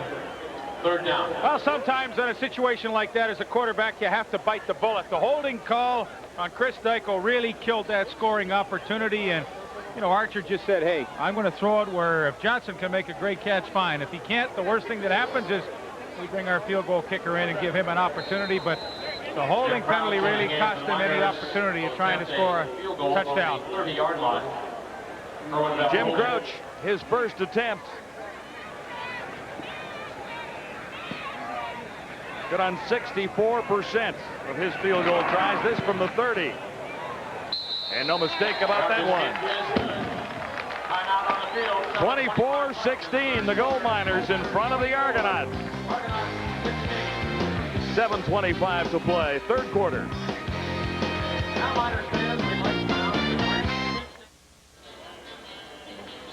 We're live in Sacramento, California. And immediately following our football telecast tonight, we'll go to baseball tonight. The road to the World Series has been a successful one for the Toronto Blue Jays. 2 years in a row. Congratulations to the Jays. And following our telecast tonight, we'll have all the reaction and celebration on TSN. I understand Paul Molitor was chosen the MVP of the series. He had a terrific series, didn't he? He certainly did have, and I guess the heroics of the night will belong to Joe Carter in Game 6, bottom of the ninth. The big home run for the Blue Jays win. Perhaps we'll kick off for the Gold Miners. After the field goal, Sacramento out in front of the Argos. It's 24-16. Here's Jim Crouch's kickoff. And it rolls out. Kickers out of bounds. Derek Branch, number 87, playing his first game for the Argos. Watched it trickle out of bounds. So Crouch will do it over again. The Argonauts really have to try and regroup here. They saw a very promising first half of play slip away with 2 minutes to go, and now they trail by 8 points, and Bob Abilovich and his crew, they have to pick it up a notch here. This is a team that all of a sudden looked pretty solid. It's gone south. If they have any illusions of trying to get into the playoffs in the Eastern Conference, they better improve the quality of their play in the next quarter and a half. But then again, that's a difficult task for them because it's been an uphill struggle all season long, so maybe at times you expect too much from a team that just has not been able to put it together. 3 wins, 12 losses. First win of the year was with Dennis Meyer at the controls against Sacramento. Back in August at Skydome, and the Argos won that by 2 points. Derek Branch gets his hands on the football for the first time. Brought down by Carl John, if the Parker. name sounds familiar, the last name of Branch, to some of you NFL fans, it should be, because his uncle was Cliff Branch, outstanding receiver for many years with the Oakland Raiders, and Cliff was here before the game tonight to watch his nephew Derek play in his first CFL game. Watching another branch of the family. That's it. I knew you'd come up with that one. Tracy Ham, obviously the twisted knee a little better as he comes back into play here in the third quarter. Tough to keep track of the quarterbacks, but it is Ham at the controls now. Good fake on play action. Ham looking deep. Mazzotti down the sidelines. Derek Davis, number 22, working on Paul Mazzotti. Davis had a tough time last week against the rangy Winnipeg receiver, David Williams, but he was giving up about 6 inches in height, and Williams turned him around a time or two. Yeah, that really was the factor. You know, his coverage wasn't too bad last week against Williams, but the height factor killed him. Williams went up and over the top of him for a couple of those 3 touchdowns. And, you know, Toronto was taking a look tonight at maybe they could try and victimize him, but that time step for step with Mazzotti. 2nd and 10. Ham gets pressure now. Mazzotti couldn't hang on. Davis was with him again. 22 covering 88. And each play in each series becomes so critical for the Toronto Argonauts. That time Mazzotti with a definite opportunity to make the catch and maybe get the first down. And you'll see what Tracy Ham was flushed out of the pocket. Mazzotti starts to move around and find an open spot. He does so and just simply can't hang on to the football. In a crucial situation, Paul should make that catch. Wayne Lamley in punt formation for Toronto. Here's Wayne Lamley again, averaging 39 per punt this evening.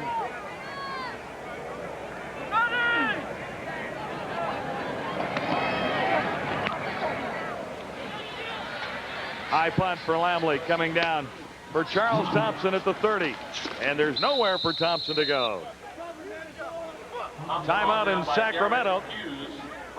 And for our viewers in Canada, we'll send you back to baseball control after we take a timeout here. And we'll continue live from Sacramento for our viewers in the rest of the United States.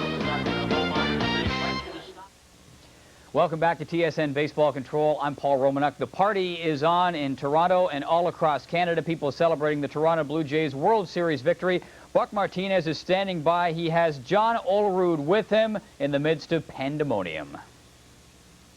How does this feel second time around? Does it get any better than that, winning it in the 9th inning? Oh, man. I don't think so. I don't think so. It can't get any better than that. Boy, I mean, that is just the epitome of what you dream about when you're a little kid. Getting up in the bottom of the 9th, hitting a home run to win it. Hitting a home run to win the game, and I mean, we couldn't be more excited about it. You had a great shot in the 8th inning, but did you feel confident knowing that you were going to get to the top of the lineup in the 9th?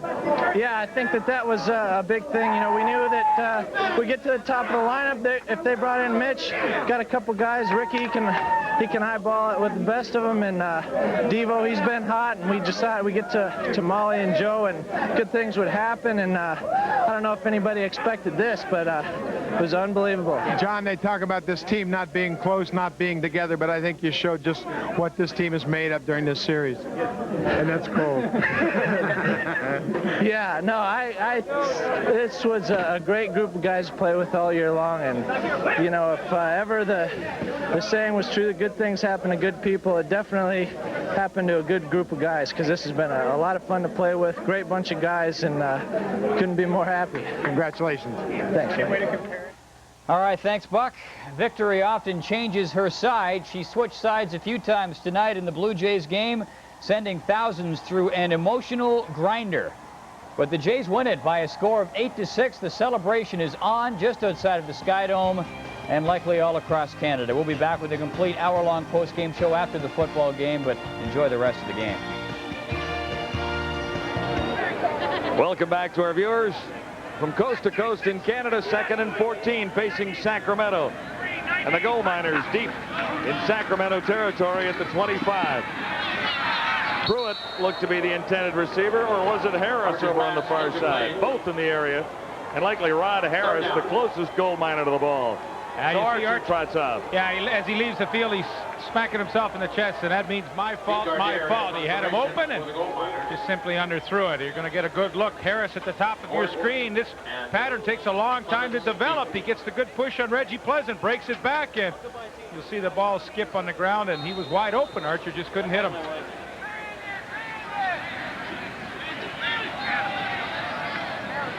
Sacramento runs a heck of a lot of patterns that take a long time to develop, and maybe that's one reason why they've had difficulty protecting Archer this year. The pinball has trouble. He got it back, luckily. There was no return. Mills leading the tacklers for Sacramento, number 20. He's a backup running back. Brought down by Troy Mills. A 49-yard punt. There was no return, and let's see if the Argos can First and 10, Argonauts. put a drive together now. Really, Ham. since that touchdown reception by Pinball Clements, it seems like the Argonauts have just stalled to an absolute standstill here with their offense. Tracy Ham's numbers, 50% night, of course, in and out of the lineup with the twisted knee problem. Argos beginning at the 35. Ham a little play action and looking far side. Gordon made the catch. Number 84, Bob Gordon, run out of bounds by Jason Wallace, number 24. First down, Toronto. Bob Gordon, of course, replacing Robert Clark in the lineup, who had been their leading receiver. He is out. Bob Gordon, who played with the Ottawa Rough Riders and the last year, 1992. First down, Argos now out at the 51. 19 for Gordon on that play. Shotgun for Tracy Ham here. Too far, and it's picked off by John Wiley, number 7. That one floated away, and here comes Wiley. Markers are down as Wiley crosses the 50. Fourth interception of the season for John Wiley. Tracy Ham had given up 8 coming into the game tonight. And really a ball that should have never been thrown. There was no place to put it, and as Paul Mazzotti worked into the middle, it was overthrown. John Wiley playing a free safety position deep in the middle, and you'll see this Mazzotti saying, heck, why are you throwing it to me? I can't be open in this kind of coverage, but nevertheless, Tracy Ham throws it up for grabs and pays the price with the interception. Gold Miners. Go hometown. I got one first, though. I'm going to throw it up, but give a shout out to P.O. John Wiley's coming home to Alabama. What up, Alabama? Where to go for life? Auburn, what's up? Love you. What's up, L.A.? Chocolate City, what's up? Penalty marker. They're excited. Yes, they certainly are. Penalty marker was against Sacramento for an illegal block after the interception, so it is first down as Rod Harris couldn't squeeze that toss from Dave Archer. Second down. Reggie Pleasant was covering on Harris that time.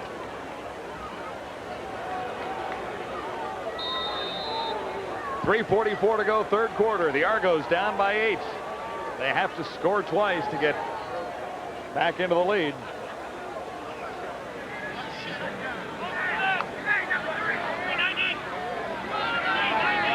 Second and 10, Sacramento. Archer escaped somehow and found a target. This is Harris one more time out at the 51. Number 81, Rod Harris. Andrew Thomas made the tackle. Well, it's a nice play by Rod Harris to get open, but you can't fault the secondary for this catch. I mean, if David Archer's going to have 6 and 7 seconds to throw the football with absolutely not very much pressure coming at it, sure, he misses the tackle of Brian Warren, but heck, you've got to get some more pressure on that, and certainly don't blame the secondary for giving up receptions like that one. 18 yards the gain. 2:48 remaining in the third quarter. First down, Sacramento. Little swing pass to Pringle. Pringle broke one tackle. He'll have a first down. And again, Andrew Thomas had to come up and make the tackle. The gain is 11 yards. Pringle gets a Gold Miners first down. Been a good play for Sacramento tonight. The screen to Pringle. Third time they have run it, and each time have picked up a first down with it. You see 52, Diaz Infante out front. He doesn't really get much of a block, but Pringle, nice move to get away from 27 Hughes, and once again Sacramento putting a drive together. Now at the Argo 48, first down, Gold Miners. Under the cover this time for James Pruitt. And he gets close to a first down. John Hardy, number 28, putting the stop on James Pruitt with 1:53 to go, third quarter. And it's a perfect three-man pattern for David Archer. He's got one guy going deep. He's got one guy in the intermediate area, about 15 yards, and Pruitt out in the flat. And when you catch Toronto in his own defense, you just pick out the right guy, and if the flat guy's open, give it to him. Pruitt got it and picked up an easy first down. And well, you see signs every once in a while that Sacramento is really adapting to this more wide open style of play. Great numbers for David Archer. 1st and 10 here. Again under the cover, Mike Oliphant. Slowed by Mark Ricks, number 9. And Keith Costello, number 37, on the tackle. The gain is 7 yards. This is one of the ways that David Archer uses his back so effectively. He keeps them in, and if there is no blitz coming, they just let the linebackers drop off and then sneak out of the backfield. And he's very willing to hit them with the quick pass or the easy short pass and let them pick up some pretty decent yardage. 2nd and 3. Oliphant, plenty for the first down. It could be a touchdown. They spotted at the 1. Oliphant lost his balance, carried it for 29 yards in total, and he couldn't stay up for the 1 extra yard.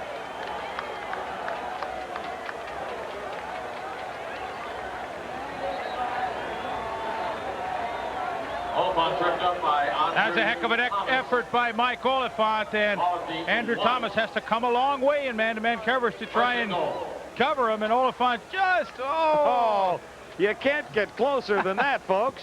I'll tell you, he's caught the last 2 passes from David Archer, and I hope Archer's the nice guy that I think he is and give it to him down the goal line and let him cap it off with the score. Except Oliphant is heading to the sidelines here. So he won't get the touchdown. But it was his drive. Absolutely. Couple of big plays. Almost stayed on his feet to make it to the end zone. Darren Hughes being attended to right on the goal line. Well, Toronto Argonauts, it's hard to believe that 2 minutes can kill your whole game, but I really think that's what's happened. Sacramento's back-to-back touchdowns with Harrison Johnson with about 2 minutes to go, and that was the turning point in this game, and Sacramento has never looked back, and for the Toronto Argonauts, they've never been able to regroup. 27 seconds remaining in the 3rd quarter, and with this timeout here, Oliphant may in fact get back. I guess he can't now, though, can he? He's been on the sidelines even with the injury timeout. Darren Hughes, go back and have a look and see exactly what maybe happened to him. They're examining the left shoulder. And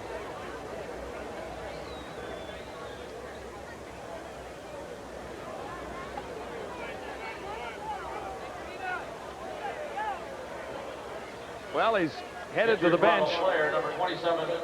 Hopefully he can get back into that Argo secondary. They can't afford to have any more problems back there. 1st and goal to go, Sacramento.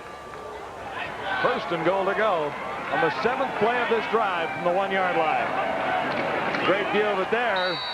Archer has the touchdown.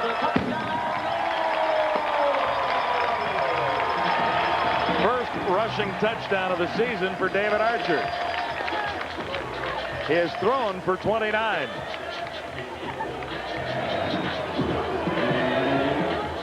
(30-16) on the scoreboard now with 10 seconds remaining, 3rd quarter. The Argos in a big problem now. Well, for David Archer, his first rushing touchdown of the season, as John indicated, and well, I think these fans here at Hornet Field, this is, I think, what they expected would happen a lot earlier in the season. Their team out in front, 30-16.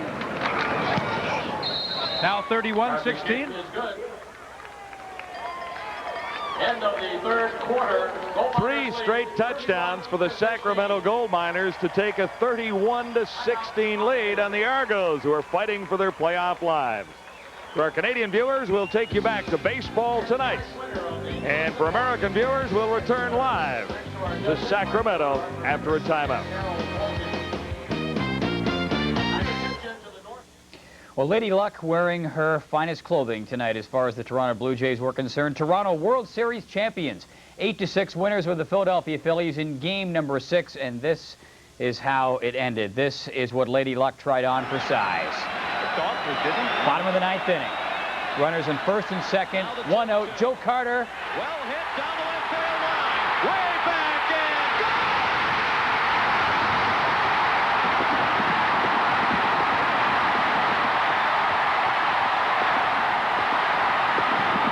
Joe Carter with a 3-run homer. The winners and still world champions, the Toronto Blue Jays. The first time since 1960 the World Series has ended with a dramatic game-winning home run. Bill Mazeroski did it for the Pittsburgh Pirates against the New York Yankees back in 1960. And what Mazeroski meant to a generation, Joe Carter will mean to a generation of Toronto Blue Jays fans.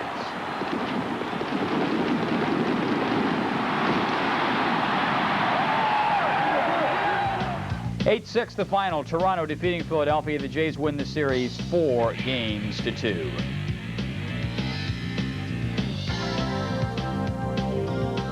And the party she is on all across Canada. We will have reports coming in on our post-game show from Vancouver, from downtown Toronto. But right now we go back down to the Skydome. Buck Martinez standing by with Devon White.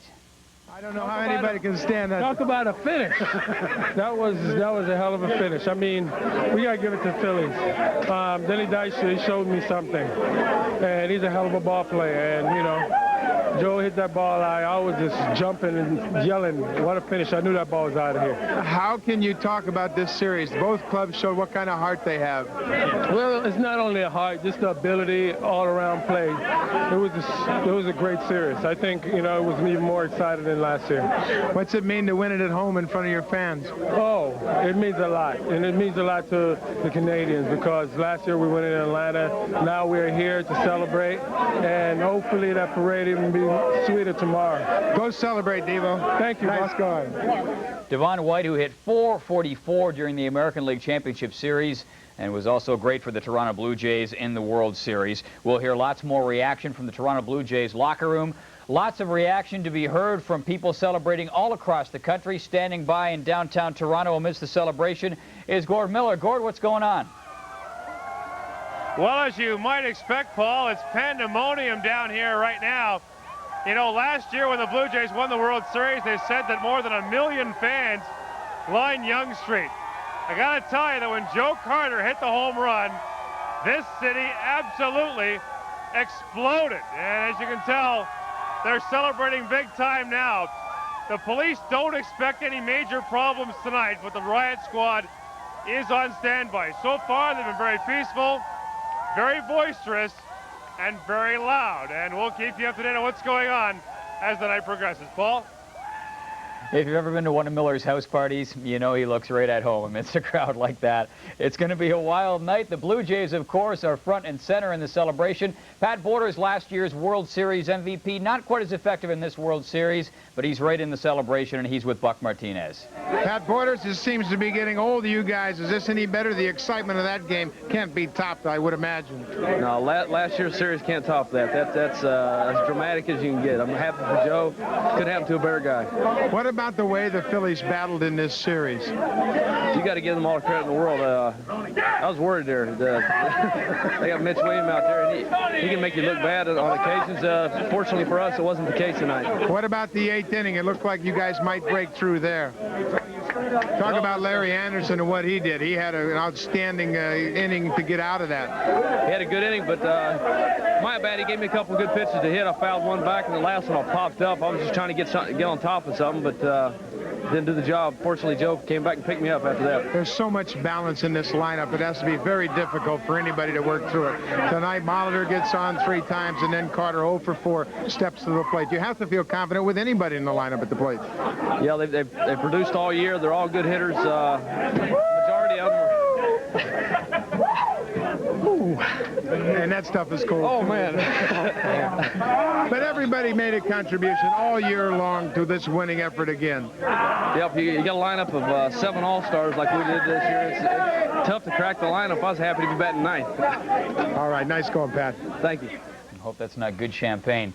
We'll have lots more reaction from all across Canada and from the Sky Dome. Buck Martinez standing by with loads more interviews. We still have the rest of the CFL football game to come up, and right after the football game, we'll be back here at baseball tonight with about 50,000 of our closest friends. Hope you can come back and join us for the Blue Jays post-game celebration. We'll be back to the football game after this. Second and less than 1. And we welcome you back to Sacramento, where the party has been Sacramento so far, leading 31-16 on the Argos, just nicely into the 4th quarter. And on 2nd and 1, the Gold Miners have another first down. Obi's got big problems here, Leaf.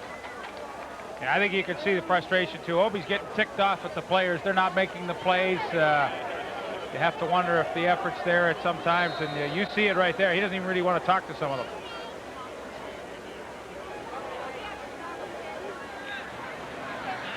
On the other side of the ball, David Archer has had a real fine night. Good play action fake by Archer. And he has Rod Harris for a big first down. Number 81. Brought down by Andrew Thomas. And what the play action, sorry, John, what the play action is doing more than anything else for David Archer, he doesn't have to worry about slowing down the pass rush because it's non-existent, but what it's doing is freezing the linebackers in a very, very easy lane to throw down through to find Harris. And so his play action has really accomplished a huge thing, and that is to absolutely freeze those Toronto linebackers and not let them get back in their coverage. 20-yard gain. First down. Archer, far side. And Harris couldn't bring that one in. Intended for Rod Harris. 2nd and 10. I think that says it all. My fault.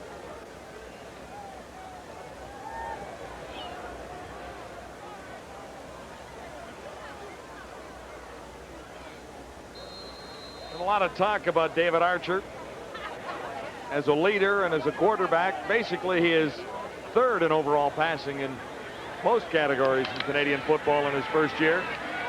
4,968 yards coming into this game.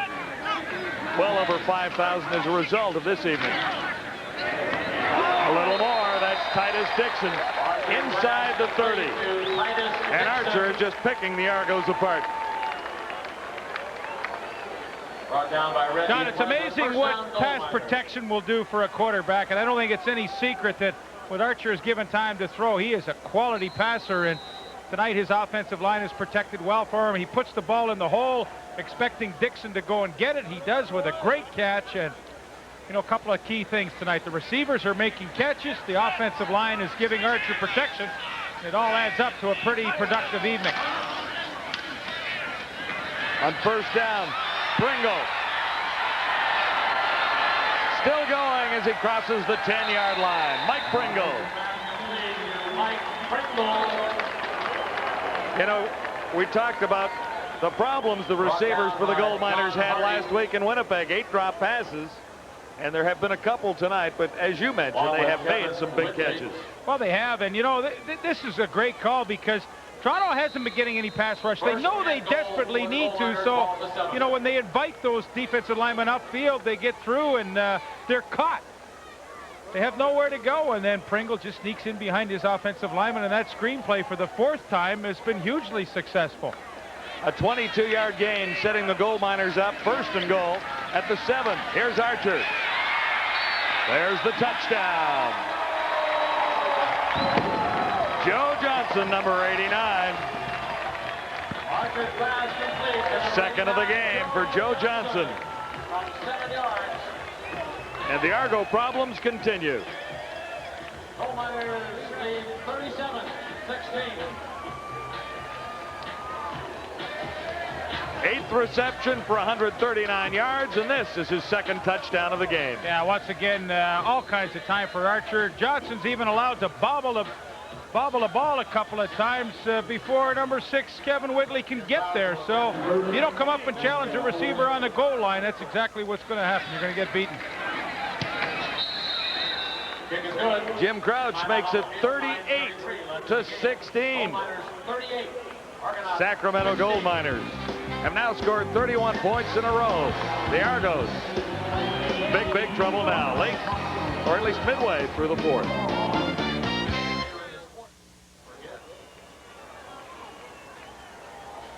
Welcome back to Sacramento CFL Live, and David Archer is having a field day with the Toronto Argos. And Joe Johnson's doing a nice job learning how to play the Canadian game. Here he is right here. Here's Whitley here. Now watch. Johnson wants to end up out there, so what he does is work hard in here on Whitley and then break it back out, so he gets Whitley turned and Whitley positioned the way he wants him, not the way Whitley wants to be. And boy, if you're going to give a receiver that much room on the goal line, you don't have any chance to have solid coverage there, and that's pretty easy. Touchdown for Johnson. That's too easy. Toronto can't give up ones like that. 7 plays, 78 yards, and a time of 4:10, and Joe Johnson's second touchdown of the night. David Archer is having a great time. Look forward to next year. Yeah, his alma mater, Notre Dame, where he is from, had a nice win over Southern Cal today. Watched that game this afternoon, and Notre Dame made it look pretty easy, and Sacramento's making it look pretty easy tonight, too. David Archer, 27 of 40, 464 yards, 4 touchdowns, 1 interception. Yeah, normally you'd say, well, he might have a good chance for the Offensive Player of the Week. But after what happened at Taylor Field in Saskatchewan today, I don't think there's any chance with Doug Flutie and Ken Austin both throwing for 540-plus yards. Archer's not finished yet, though. He's got almost a quarter to go. Bob Gordon gets the Argos out near the 50. He's across the 45 and stopped by Mike Pringle. 9:23 to play in the fourth quarter in Sacramento. 34-yard return. And the Argos are down by a bunch at 38-16. It hasn't been like Tracy Ham and Reggie Slack have started in lousy field position all night. Bob Gordon gives them a great return here, but for most of the night they have started out around midfield. So, you know, you can't say, well, heck, we're just trying to get it out of a bad spot. They've been in good spots all evening. A gain of maybe 3. Manny Hazard made the catch. Ham's pass complete to 81 Manny Hazard. I think better on the tackle. Sorry, John. I think as Bob Abilovich takes a look at this game, you know, after what happened Monday night in Toronto when Calgary hammered them 51-7, I think he's really learning something quickly about this team that for next season he's going to have to make some serious changes and a serious overhaul, because this group that he's got right now just isn't getting it done. They haven't responded like I certainly thought they would tonight. On 2nd and 7, Ham will run for the first down himself. Forced out by Junior Robinson, and when Ham was running earlier in the game, that's when the Argos were in the lead, but now Ham is shaken up for the second time. He slipped there on the sideline, a little carpet in front of the Gold Miners bench. But, you know, he was kind of limping about 5 yards before he got to the sideline, like something had given out. And here he makes a good decision. There's nobody open downfield. Sacramento's coverage has been solid all night, but you see him laboring there as he's trying to get to the sideline and outrun Junior Robinson. Yes, he does slip there, but I think whatever's bothering him occurred before he got to that point. 38-16. Ham has a long way to get the Argos back, but he does get a first down there from the 47. Ham under the cover. Mazzotti makes the catch. Derek Davis was covering on Paul Mazzotti. And of course, Sacramento defensively now, what they're saying is, heck, don't give up any cheap ones. Let Toronto get back in this game. We've got a nice, comfortable lead here of 38-16. So, look, if they're going to score, make them earn it. No freebies tonight.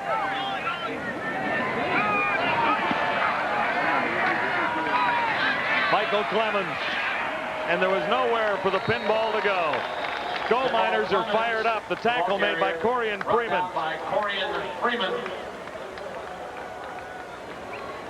No, it's interesting how Sacramento has slowly upgraded their team talent-wise this year. You've got Corian Freeman, who came over from Winnipeg in a trade.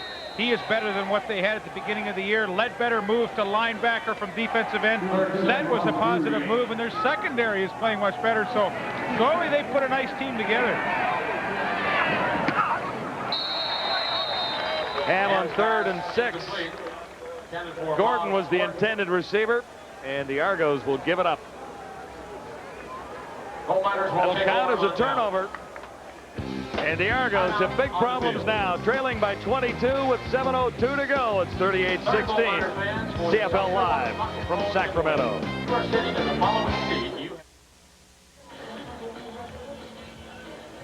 Tracy Ham has struggled at times this season, and you see the numbers in 1993 at the bottom with only 5 touchdowns. Tracy Ham was terrifically effective and the most valuable player in the league back in his Edmonton days. 43, 66, and 30 TDs in 89, and very close to that number with 36 TD tosses in 1990 with the Eskimos. Yeah, I think it kind of says it all. Instead of the old run and shoot, which they started the season, now it's run and stop. And you know, for Tracy Ham, a terrible system for him to be in at the beginning of the season. He could never adapt, and I don't think it's any secret it was not the right system for him. Now a better system for him, but you know, I think the edge has been lost for him on the entire season, and hopefully in the offseason he will regroup and come back as maybe a better player, but it just wasn't meant to be in 1993 for Tracy. 1st and 10, Sacramento at the 43. Oliphant still running hard, but he's hit hard that time by Costello. Number 37, Keith Costello. And the gain looks to be about 4 yards. 2nd and 7. 6:41 to go, 4th quarter, Sacramento. And just prior to halftime, the Argos had a lead. Sacramento scored 2 late touchdowns just before halftime to take the lead, and they haven't looked back since.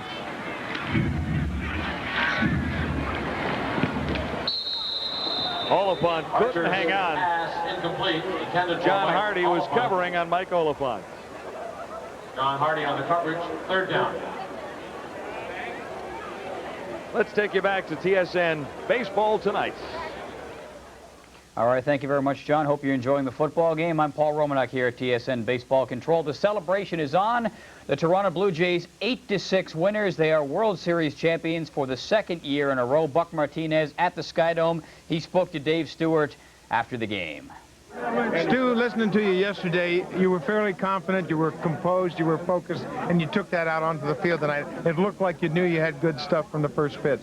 I felt good about my game plan. You know, I entered the ball game knowing that I wanted to shut them down for as long as I could, carry the ball as deep as I could into the game. You know, I knew I was going to throw a lot of pitches because this club is going to force you to do that. I got into the 7th inning. I believe it was Stocker took a 10 pitch or so, you know, at bat, which caused me to walk him more. And Dini fouled off some good pitches, hits the ball to left field. And then Lenny Dykstra, you know, he does what he's had, you know, a taste of doing. He had a taste for the dramatics. He hits one out the park. But, you know, I still kept us in the game long enough that, you know, we'd have a chance to win. How about this balanced attack? You get to the top of the lineup. Ricky starts it all by walking. You know what he's done in the past. Was it important for the team to get back to the top of the lineup in a 9th? Well, you know, it was fortunate it worked out like that we got to the top of the lineup. You've been dodging this for a while now, Stu. And you've got this coming.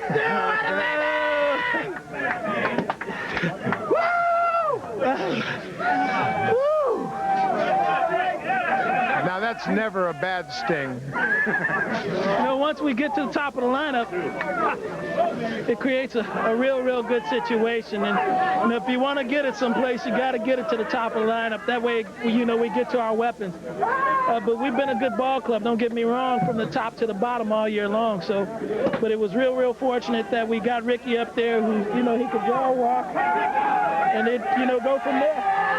Where were you when they took the lead?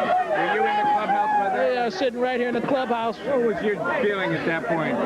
My feeling was that, you know, they did a good job, first of all, in taking the lead, because it could have ended with just tying the score up at 5-5, but, you know, they went on, they challenged us to take the lead.